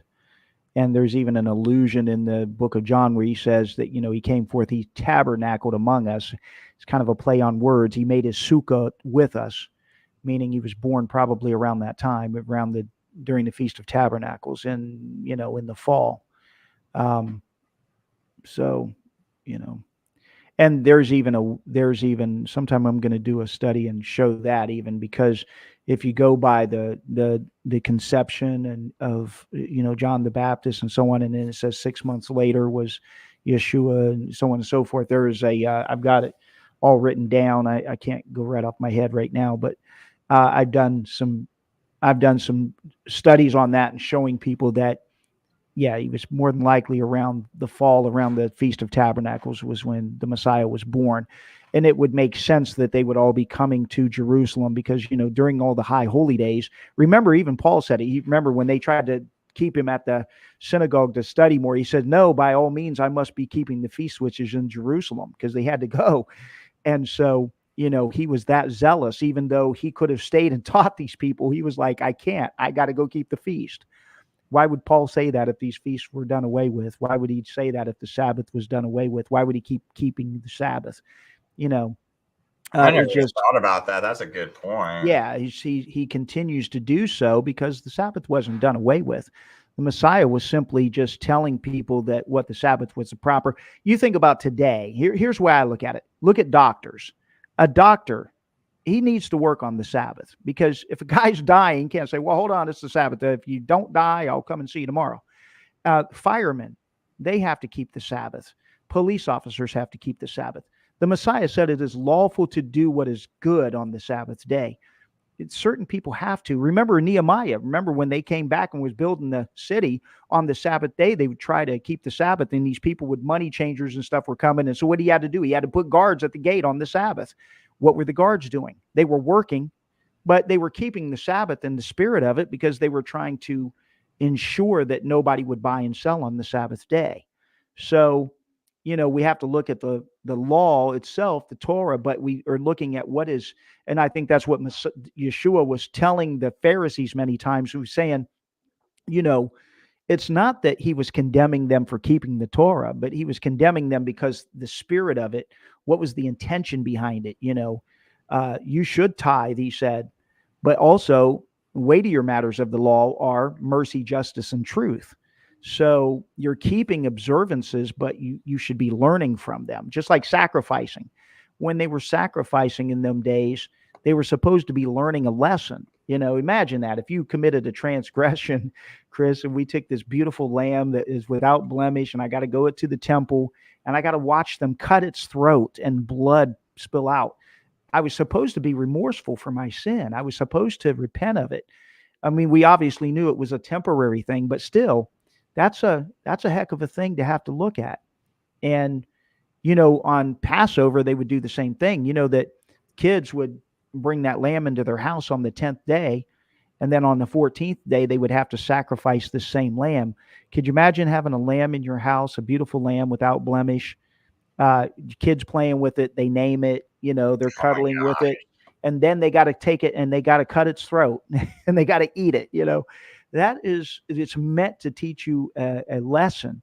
But after a while, the Holy One got mad because he said, your sacrifices don't mean anything. He condemned them because they didn't learn, and he was saying that. And then there were days where he condemned them and said, he wasn't condemning the holy days. He was saying the way they were observing them is what he was condemning, because they weren't learning. So I just want to add one point, because I don't know if Undevelopment Team is just saying he's going to move on from the subject, but I will say I don't know any scholars that don't date Xerxes' death from 465 to 464 somewhere. Not one. So it's like, that's going to be real tough, man, to push against archaeological evidence if you want to accept Daniel's 70th week is fulfilled by Jesus, but you want to deny archaeological evidence. And if you have a way of pushing against it, I'd like to see it. I mean, if you got good evidence that goes against, and I did drop that link in the chat. It's like, if you got good enough evidence to go against this, but I can't find good enough evidence to move that date past 457 or 458. Some people can argue for 458, and I have recently got some pretty persuasive arguments for it, but 458 is even hurting you even more, because you're saying 33 AD, and that would come at the end of the 70th week, right? So you gotta find some way to say that all these scholars and archaeologists are off by about 3 years. That's a lot. So, and they're dating it using eclipses and things like that, and various other archaeological finds to go off of each other. So, but yeah, if you ever find something, just let me know. Because I mean, I like to know. This guy would like to know. I go inform him. He's like a lead archaeologist. So,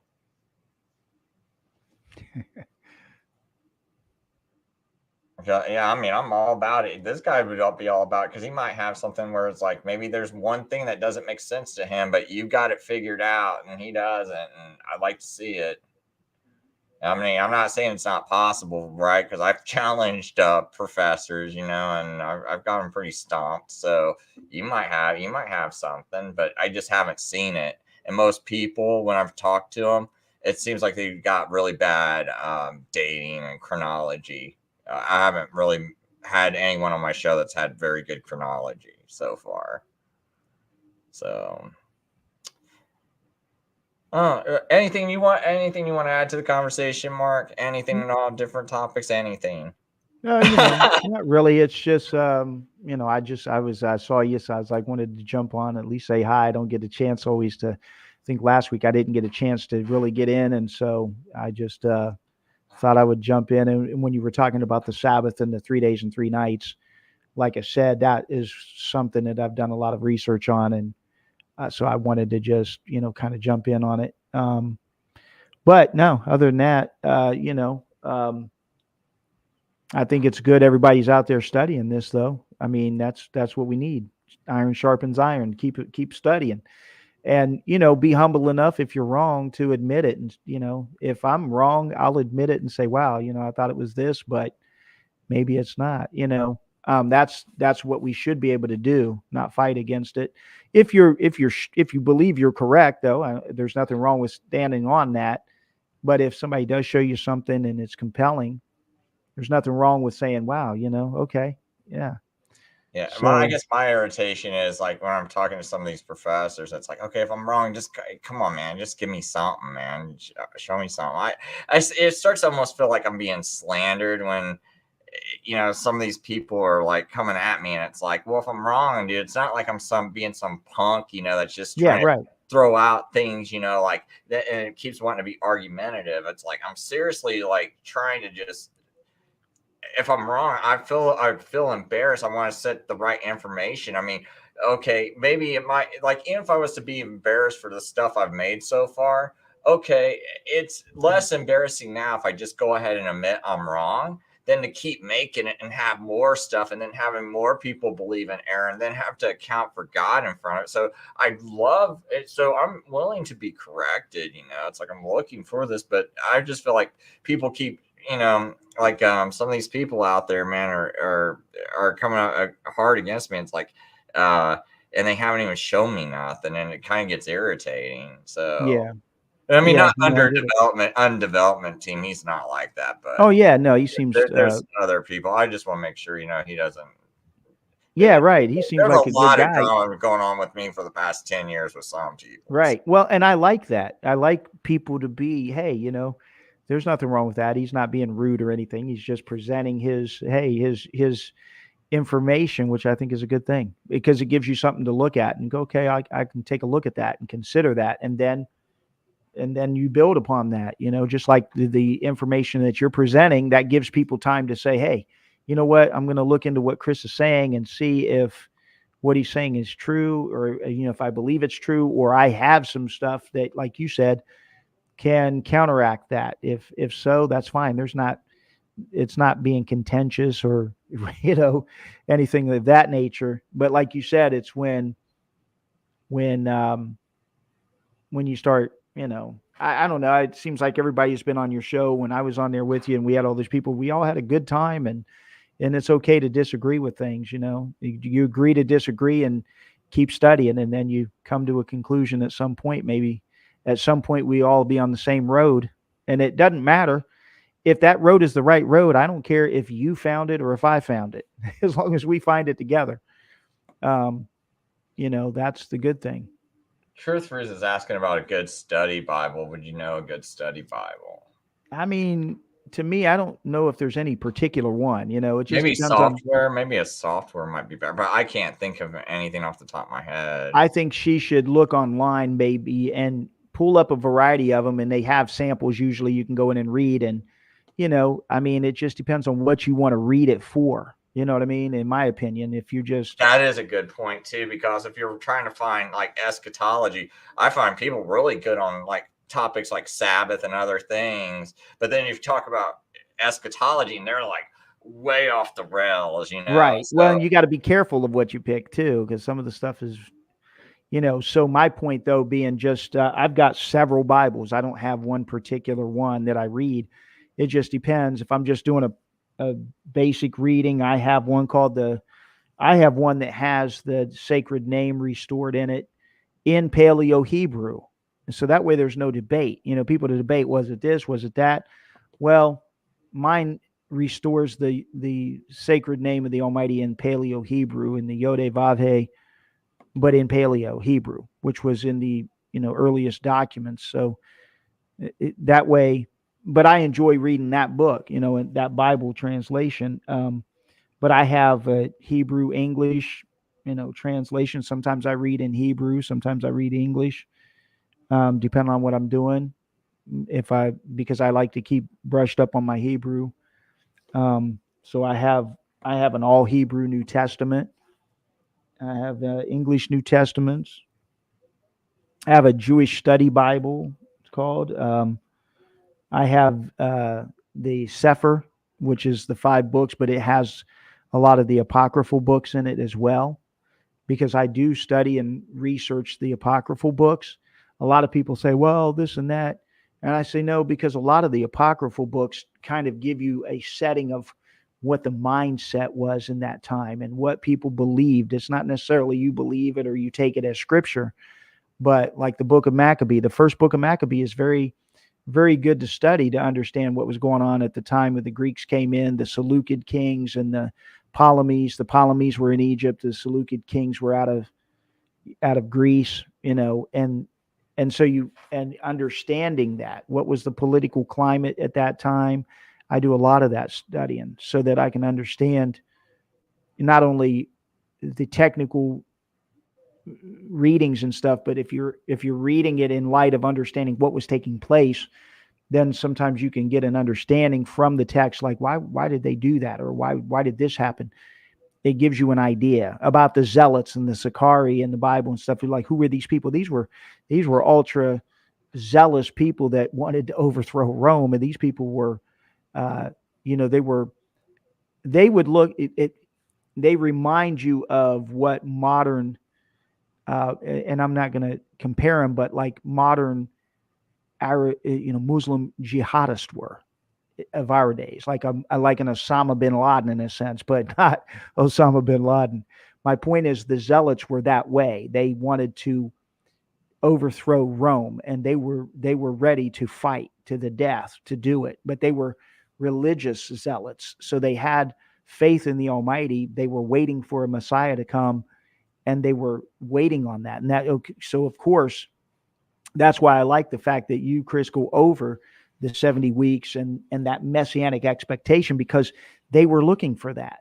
All these guys, that's what cracks me up when people don't take that interpretation, because that's what was happening in the first century. They were waiting for the fulfillment of Daniel. They were all looking towards this. So when Yeshua came, he says, that he's basically fulfilling this. And so that makes sense in light of that. And so it's not just you're taking some verses and reading them. You're looking at the whole climate, the whole situation. And why do you think later that the rabbis downplayed the book of Daniel and moved it out of the prophets into the writings? Because that's a great point. Yeah, that's what you have to look at. So I try to look at those things as well. So I do a ton of research on not just reading my Bible, but just like you do an extensive amount of research on a lot of areas that I don't necessarily do. And then I do research in areas maybe that you don't necessarily do. That's why I like coming on with you, because together we can kind of fill in a lot of the gaps, or you say stuff and I go, oh, you know what, that makes sense. And then I might say something that you go, wow, that really adds to what I'm saying. Whereas maybe we wouldn't see those things if we both studied the exact same stuff. You see what I mean? Oh, So yeah. we have a diversity, which a multitude. And just like the gentleman that you just mentioned a minute ago, we all have something to contribute. So, we're not trying to prove we're correct. And even Truth Free said it, let the Almighty be true and let every man be a liar. I mean, we want the Almighty's word to be true. So we're just trying to understand it. It is true, whether we understand it or not, but we want to try to understand what that truth is, So that's the way I look at it. It's not like I want to prove everybody wrong and, oh, look at me, I'm right, I'm so holy. Stand away from me. I'm holier than you. No, I don't. I don't want to do that. We got to humble ourselves and find the truth.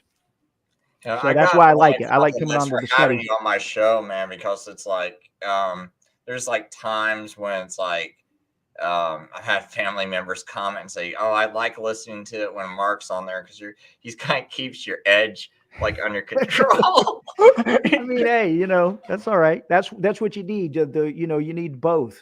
And I appreciate it, but I like your stance too. Like sometimes I like the hard charge, and I'm like, yeah, there you go.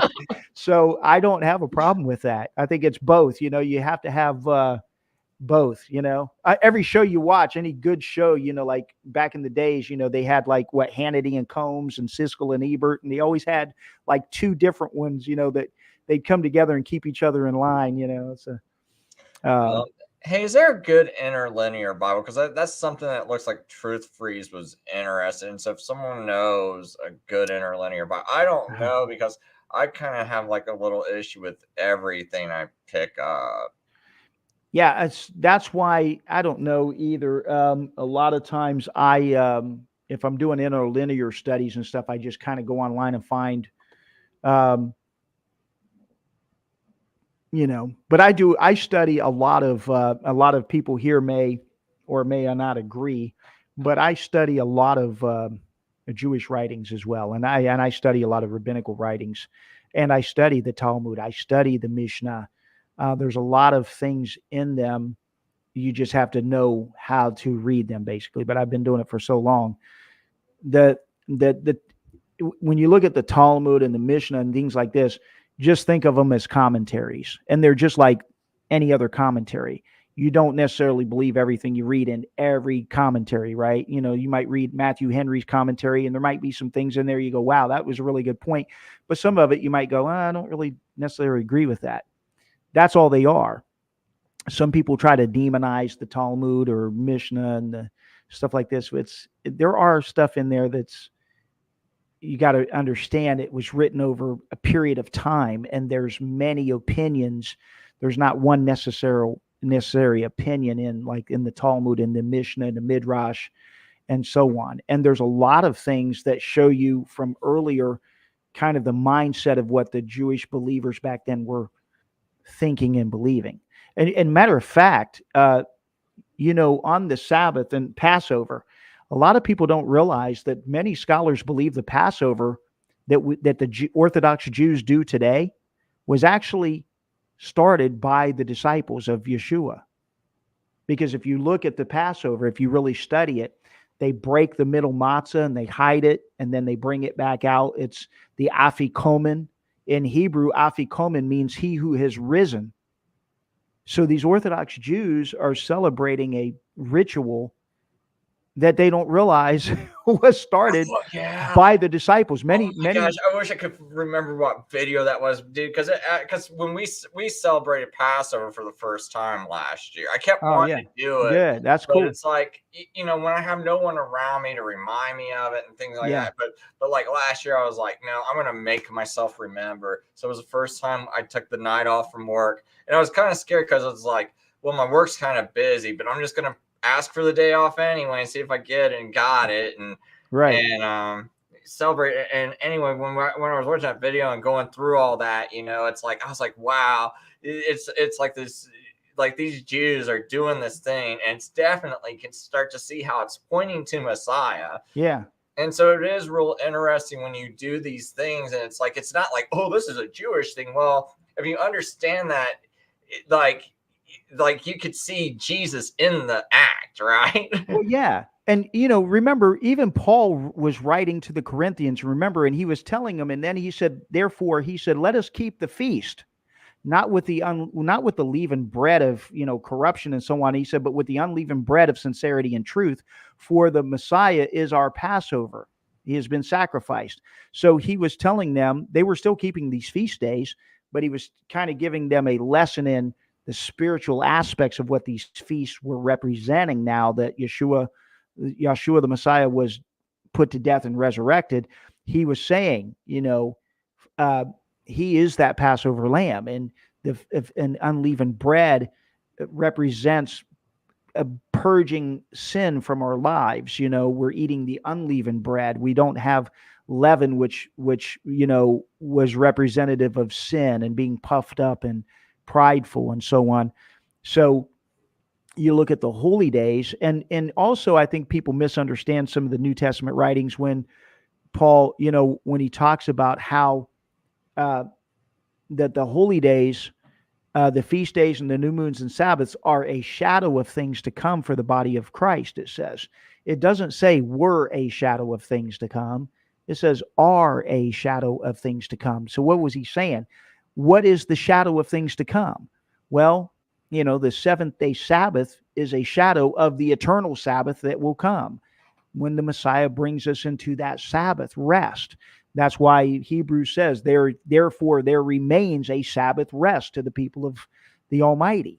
So he's taking these physical holy days, but they are shadows of things to come. So when we celebrate them, we are seeing a shadow of what is to come, and it's teaching us. The Feast of Trumpets, what's going to happen in Revelation? It says the trumpet shall sound, and and then the God tabernacles, makes his tabernacle with us. So again, these are shadows of all of the holy days in an apocalyptic way, showing how the Almighty is going to fulfill these things in our lives. So that's why I think it's interesting. I mean, me and my friend Ron, we get together every Pesach, and I go to his house because he gets all the leaven out of the house, and we prepare the food, and we do the full Passover. There's songs you sing, there's one that's called Manishtana. It says, why is this night unlike all other nights? Manishtana halayla hazeh mikol halalot. There's a lot of songs. I mean, it's a great time. I think it's better than, when you look at the holidays of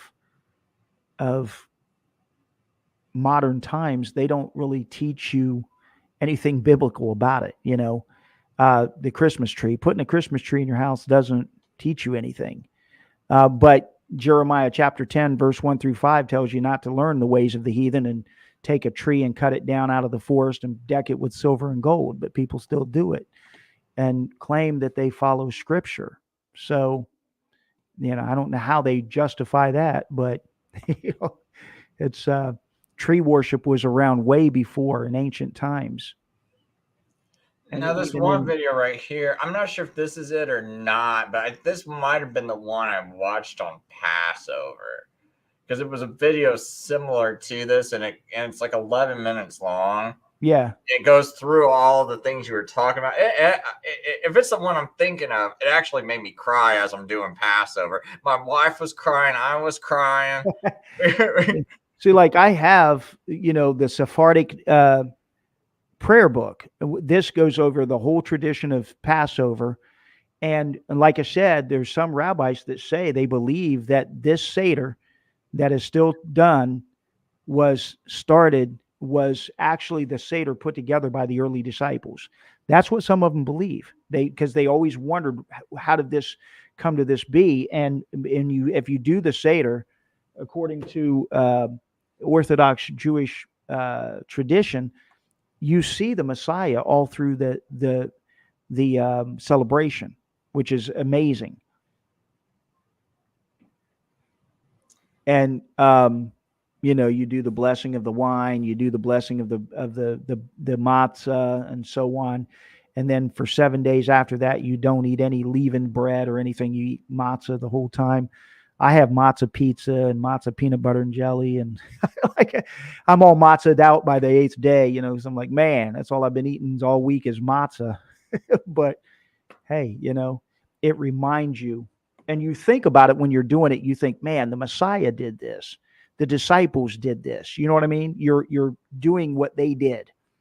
I think it's amazing. And not only that, but these celebrations have been around for a few thousand years. Even the blessings of the bread and the wine, Baruch atah Adonai Eloheinu melech haolam hamotzi alechem min haaretz, and you blessing of the wine, and you think about that, you think, man, these guys said these same words a couple thousand years ago. That's amazing. Yeah, more than a couple of thousand now. Yeah, a few thousand. Doing it ever since Moses. Yeah, But I mean, even those prayers are very, very ancient. The blessing of the bread, the blessing of the wine. There's a lot of songs, and there's a song that says, "Come." And here's the other thing too. This on the Sabbath we sing this song. It's called Lakadodi. It says, "Come, my beloved, to meet the bride. Let us welcome the Sabbath." And so they're looking at the Sabbath almost as a bride going to meet the bride. But you also see the shadow of that in the Messiah and the body of believers as that bride, coming to meet their husband or their king. I mean, you see all of this visual when you're doing the Sabbath, if you're doing it, and it's just amazing. And the Messiah, you think about the Jesus when he was with his disciples in the upper room, and what did he say? People think he wasn't celebrating the Passover with them. It hadn't happened yet. The Passover was going to be the next day, because they would have to sacrifice the lambs first. But what he was doing was, he said, "With desire, I have desired to celebrate the Passover, but I will not until the kingdom comes." He said, "I'm not going to do it," because he was going to be the Passover. But he took those symbols of Passover to show them, the wine and the bread. So he was taking that symbolism from Passover and kind of telling them, in a way, what was going to happen. He was going to be that Passover lamb that was going to be sacrificed. And that blood, just as they would symbolically cover it over the doorpost to protect the firstborn children, in a sense, is the same thing. So you see all those symbolisms, but you don't see that in the pagan holidays. That stuff doesn't teach anything. They tell you Santa Claus, some fat guy come down the chimney, is going to give you some presents. I mean, that's not really teaching anything.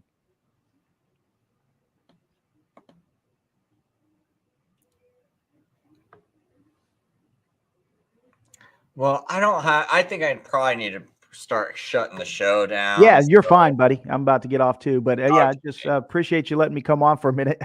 Oh, Mark, I appreciate you coming on my show, man. It's like, I always think you make the show better. You got a lot to add. You know a lot about this subject, and you got more of a mind for it, man. And I feel like I'm so new at trying to tackle this, so I always appreciate someone that's that's more deeper in understanding. So, well, you have certain aspects where you're deeper in. I'm not all into the the times necessarily. I do a lot of study in history and stuff, but I've never really sat down to actually, was it 457 BC, this and that and the other. I don't really do all that, but I'm going to start getting into some of that here in the future. But I'm doing a lot of study, and I'm reading a lot of books right now. I read like several books at a time, and I do a ton of research, and then doing my other shows. I'm going to be, I just was on another show with a lady, and I'm on this other show every other week now. So yeah, it's like always busy trying to study something. I'm studying the geopolitical strategies while I'm reading the Bible and studying ancient history, and and then my wife's yelling at me to, "Hey, come and do the dishes," whatever. So yeah, I'm gonna start running for a Congress seat. It's like this is like something I really don't want to do, and I already know how people are gonna treat it like, "Oh, you think you're so special, like you deserve it." It's like, no, if you do, I'll help you make some good ads, man. You let me know. I'm movie editing. I can help you make some really good ads. All right, man. That's right. I might take you up on that, dude. I'm Anytime, supposed to have anytime. Media Bear help me too. That's right. Yeah. I mean, I'll help you anytime, any kind of way I can, buddy. I'd like to see you get in there. Yeah. So I just gotta go put the paperwork in. I'm waiting until it's cold right now, so I don't want to go. Like 0 degrees. Pray not that your election be in the winter or on the Sabbath. That's what Jesus said. Or maybe I twisted that a little bit, but. Well, the weirdest thing too, man, is it's like, as soon as it turned like the first month of the Jewish month, which was like yesterday or the day before. Yeah. It's like the weather also it's like suddenly got real bad at that same exact time. I thought that was with the Rosh Hashanah and everything. Yeah. Like right after that, a big attack on Israel. Did you see I don't. that? Did you see that Muslim cleric that came out? I meant to grab it when he was up there and he was condemning Israel and he was like, God, he was saying all this stuff. And right after he made a curse on Israel, he had a heart attack and died. No, I didn't. It was I on the didn't mainstream realize news. It was an Islamic cleric. He was like saying Allah was going to strike Israel and all this. And as soon as he's done cursing Israel, he falls over dead, has a heart attack. So I was like, whoa. The Bible verse that says, those who bless you, I will bless, and those who curse you, I will curse. I seen it literal. I was like, whoa. I mean, he literally I don't was know. cursing Israel and died right there. I But was see, like, the whole wow. thing about that isn't that like for like believing Israel though, and not non-believing Israel that would Well, apply I'm to? saying that, yeah, I know what you're saying. I'm not trying to make like some big Well, doctrinal statement. I just thought it was I just don't funny want my that audience, because if my he's audience knows attacking I'm not Israel and he's like dispensational, so cursing them, and then all of a sudden he just falls over dead. And I was like, wow, okay. That's certainly, I think a lot of the other Islamic clerics were probably like, whoa, okay, bless Israel. Like, I'm not going to do that. But yeah, no, I know what you're saying. I'm saying in general, the idea of Zion and Israel. I mean, yes, we know it's a secular state, but that is the land. There's no dispute, even though the Arabs try to dispute it. No, this wasn't where the temple was and all that. Yes, it was. Everybody knows it was there. And that is the land, and that land has always had some Jewish people on it, even during the diaspora and everything. It's always been the land of the Jewish people. So, here's the thing that I always tell people. I think that people have to understand. The Messiah said this. Remember when he said, not everyone who calls me Lord, Lord will enter in the kingdom of heaven, but those who do the will of my Father. For many in that day will say, didn't we, prophesy in your sing name. in your name and prophesy in your name and heal in your name and so on. He says, and I will tell them, depart from me, you workers of iniquity. I never knew you. But then he says to the other ones, he says that there are some that are going to say, when did we uh, do these things like giving to the poor and feeding and so on. He says, when you did that to the least of my brothers, you did that for me. So my point with it is, I think a lot of people have to understand the nuance of that. In other words, there's a lot of people out there that say that I believe in Jesus Christ, but they're not doing his will. They're not keeping his commandments. There's others, though, who may not know that they believe in Jesus. You think about Joseph in Egypt. His brothers did not recognize him. They didn't recognize Joseph when they came there to get food. And I think that's the way Jesus is, or Yeshua is, in a way, to the Jewish nation today. He is hidden in their sight. But the Bible says they will look upon him whom they have pierced, and then they will mourn for him. So I think there will be a time where the Almighty will open the eyes of many Jewish people to accept Yeshua as the Messiah. And I think that that's what people have to understand. So my thing is, Jesus said it when they were doing these things, they were accepted, because he said when they were doing these things, they were doing it unto me. So my point is, don't be so ready to say, well, these people don't believe this or they don't believe that. I don't do that. I look at Catholics and I might say, I think the Catholic faith is a bunch of paganism. But do I believe that all these people who are Catholic are not going to be accepted by the Almighty? I mean, in other words, my point is, their hearts mean well. They want to serve God. They want to serve the Holy One. But they've been taught all of this paganism. But in the Bible, it says in one of the texts, I can't remember right off my head, but it says, many of the Gentiles will come in that day and say, we have inherited nothing but lies.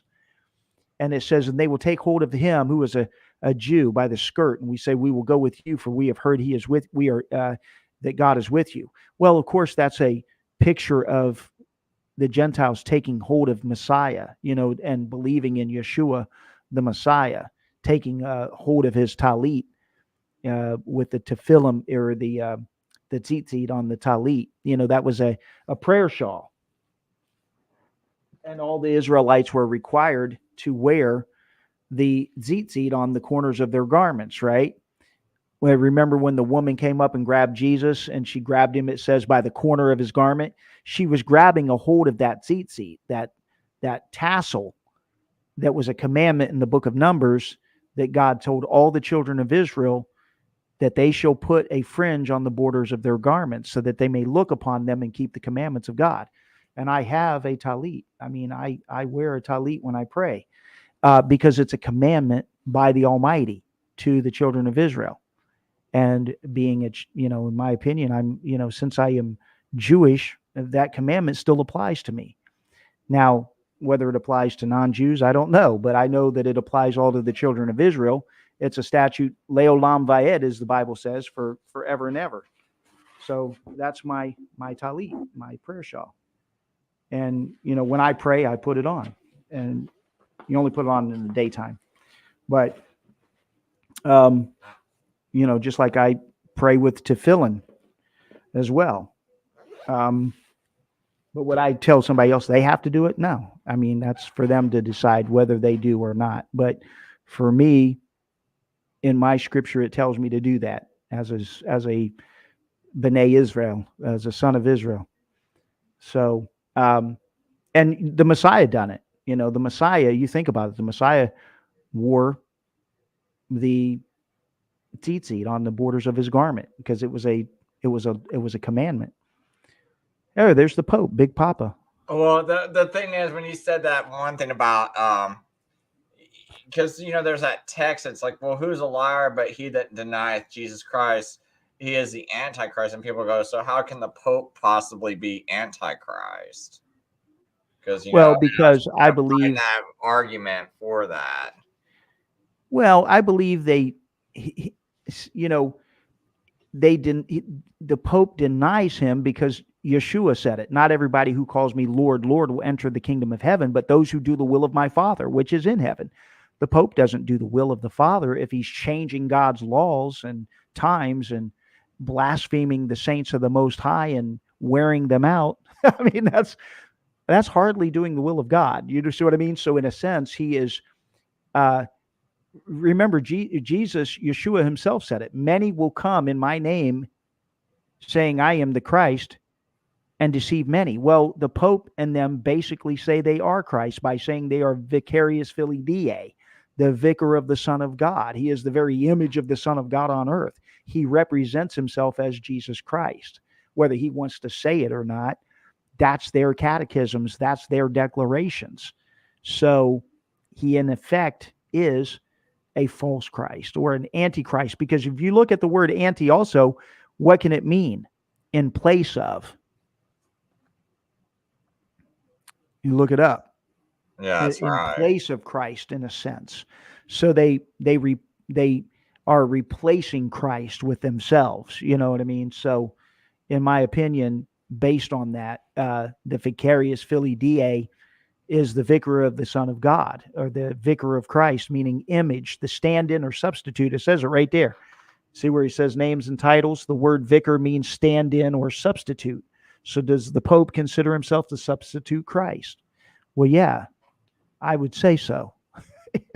So that's what he means by Antichrist, in a sense, because he's in place, or he's calling himself Christ.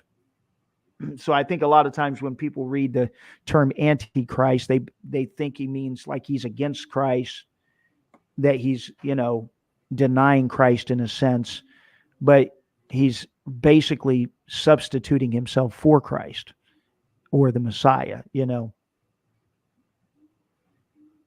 And so remember the mitre that he would wear, it would say Vicarius Filii Die. In Latin, if it has numeric values. If you added up Vicarius Filii Die in Latin, it was 666. Well, then they stopped wearing that because everybody's like, oh my God, it's the number of a man, and his name is 666. Vicarius Filii Die is vicar of the Son of God. He is proclaiming himself he is that man of sin. He is the son of perdition. Because what is sin? The Bible says he who commits sin transgresses also the law, for sin is the transgression of the law. Well, the Pope and them transgress the laws of God because they replace them and they substitute them, and they substitute the name. They give themselves that, they put themselves in the place. Just think about that. He shall sit in the temple of God, declaring himself that he is God. Well, it's not that the Vatican necessarily is the temple of God, but in a sense, they are proclaiming that as the temple of God. You see what I mean? The Vatican, I'm sure the Pope and them think that's the new temple. So in a sense, well, that the their Vatican, church is their church he is sitting in the temple, declaring himself to be God. Think about it. That's what body he's of doing. believers. He's sitting, Right. 1 billion body of believers that think, that's Christianity, and he's sitting Right. at the head of them. And it says it is a city that rules over the kings of the earth. Well, Vatican City rules over the kings of the earth. I mean, you think about the Middle Ages and stuff, especially, they all would go. They would have to crawl. I can't remember which king it was. Remember, they had him in the middle of winter come to the Vatican or something. He's outside freezing. The Pope is in there. Oh, yeah. Yeah, I mean, they just would treat these people. This king had to go and crawl and kiss the toe of the Pope. I mean, kissing that old dirty foot back in the Middle Ages. You didn't bathe probably a couple times a month. So you had this stinky Pope that you had to go, you stand outside of the Vatican, freezing snow, waiting for him to give the blessing or whatever. I mean, these were some treacherous things, but these popes still do the same stuff. And then this Pope Francis, you hear the blasphemies that he commits about the LGBT community and it just everything, So, I mean, to me, that's the fulfillment that I think. That's why I said in my show, in my Mark of the Beast film, I said, people, the Mark of the Beast is already here. I think a lot of people just haven't seen it, and they have taken that mark upon themselves. And if you're breaking the Sabbath and you're taking the mark of the Pope, you're basically following his commandments. You've taken the mark of the beast in a sense, because God gave his commandments, and he said they shall be as a sign upon your hand, and they shall be as frontlets between your eyes. Well, what's the mark of the beast? In the hand or the forehead. And God gave his law as a mark, and Satan gives his law as a mark. And the Pope and them have denied God's law and have changed the times and the laws, as Daniel says. He shall think to change the times and the laws. He shall wear out the saints of the Most High. They shall forbid to marry in 1 Timothy 4:1. In latter days that shall come to pass, many shall depart from the faith, giving heed to seducing spirits and doctrines of demons, having their minds seared as with a hot iron, forbidding to marry. Well, who does that? I mean, the Pope, the Vatican primarily at that time. But, the disciples and them had to say these things in a veiled way because otherwise you get your head chopped off. If you just came out and said Pope and them are the devil, you would have been crucified right then. So Revelation and a lot of these things are veiled so that people who would understand would know what they're talking about. Otherwise, it's veiled. And a lot of people, because they don't know the Catholic Church, they don't understand the mother of harlots, decked in scarlet with a golden cup in her hand, and you watch the Mass, you watch it. They're decked in the scarlet with gold, and they got this golden cup in their hand, and they're drinking it. You see it right there. The abomination, the mother of harlots and of the abominations of the earth. She pours out, it says, the wine of the wrath of her fornication and the golden cup. I mean, it's all symbolism of the Catholic Church that people, but what has happened. They've gotten so good at doing what? In all the shows, what do they always show in the background? A Catholic priest. Oh, he's such a great guy. At the Capitol and stuff now, and in Congress, who's always officiating at these things? It's never a Protestant preacher. It's always a Catholic preacher.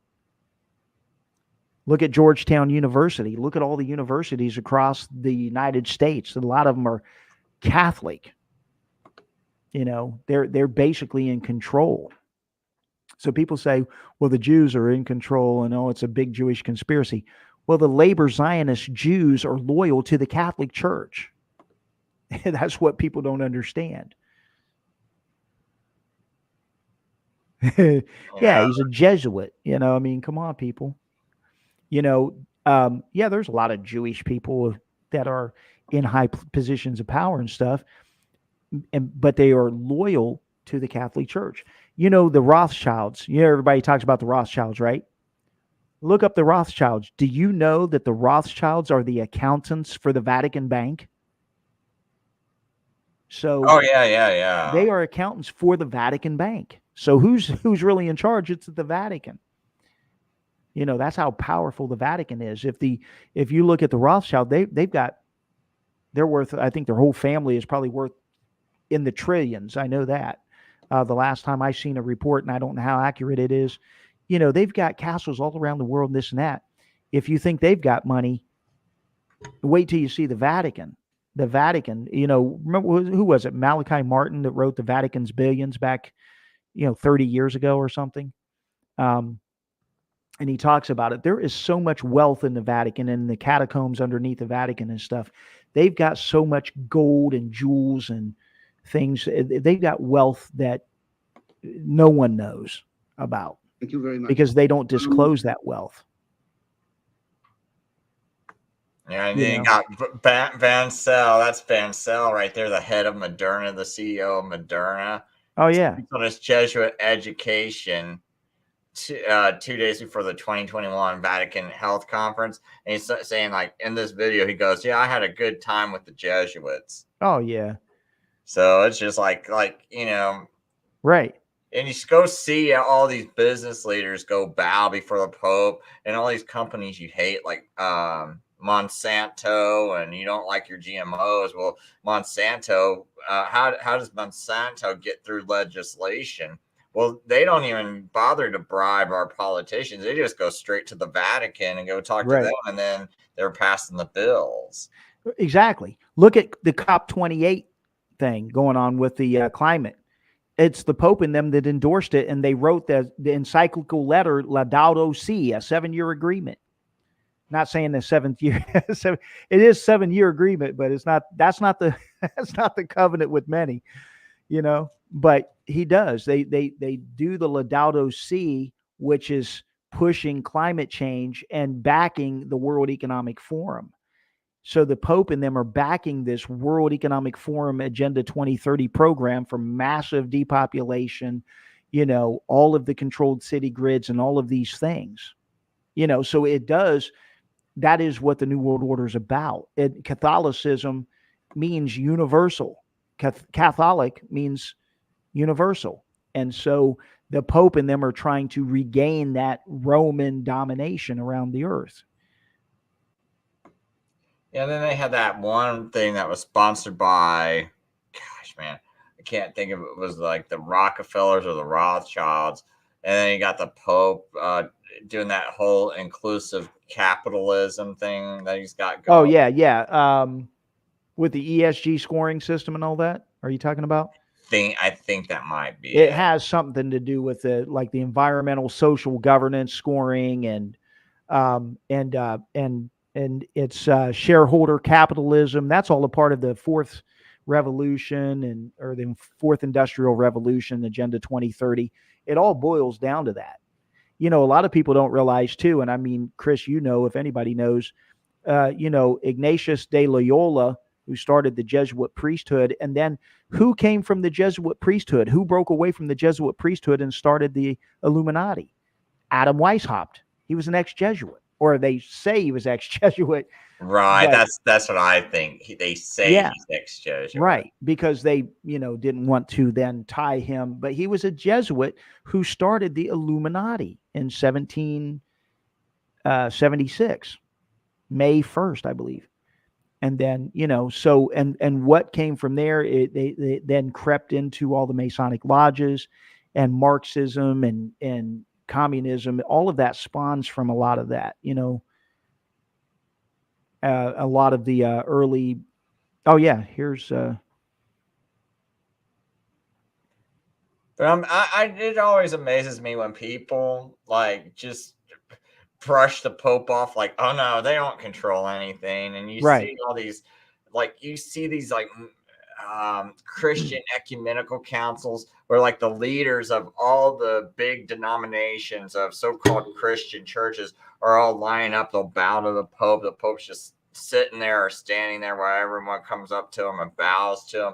Then they do the same thing for like these world religion conferences, and then the Pope's like he's almost put on stage like he's the president of religions, and he almost seems like the president of the world the way every single world leader bows to him. So it's like, and no one thinks this is weird or wrong, and or like a big deal that nothing but Catholics run our government, and why is our border left open? And right, it just amazes me that it's like, okay, put two and two together. We got all these Catholics that start running our government. It starts to look more and more what they call woke and all this other stuff, more liberal.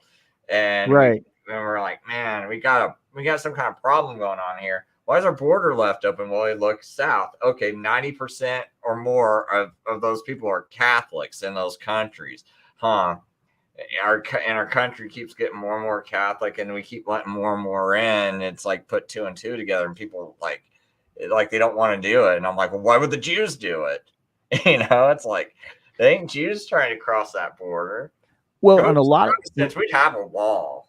Right. Well, and if you look at it too, it makes sense for the Democrats to open the southern border, because the Catholic, the if you look at Hispanics, I did a show on it one time where I shown geographically 90% of Hispanics are Catholic. That's, so if you pour them into the United States, the Catholics, they're socialist in value. They're democratic, but a lot of people don't understand either the Black Pope. You've got the superior general of the Society of Jesus, the Black Pope, who is the head of the Jesuit priesthood, or what they call the Society of Jesus. It's their more of a clandestine name, but it's the Jesuits. And in Latin, his is Praepositus Generalis. And the first one was Ignatius of Loyola. He was the first superior general of the Jesuit party.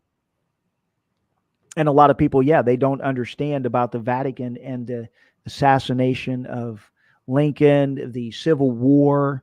All of the Vatican was backing the South. Russia was actually the ones, that's what funny. Nowadays, everybody attacks Russia, but Russia, you think about it twice. Russia helped the North during that time. Russia also helped in World War II to defeat the Nazis, but Russia's so evil, That's what cracks me up. Yeah, see, this is from the LA Times back in 1989. I don't think you'll ever see this stuff again in a newspaper. Right. But back in 1989, December 31st, 1989, they talked about it.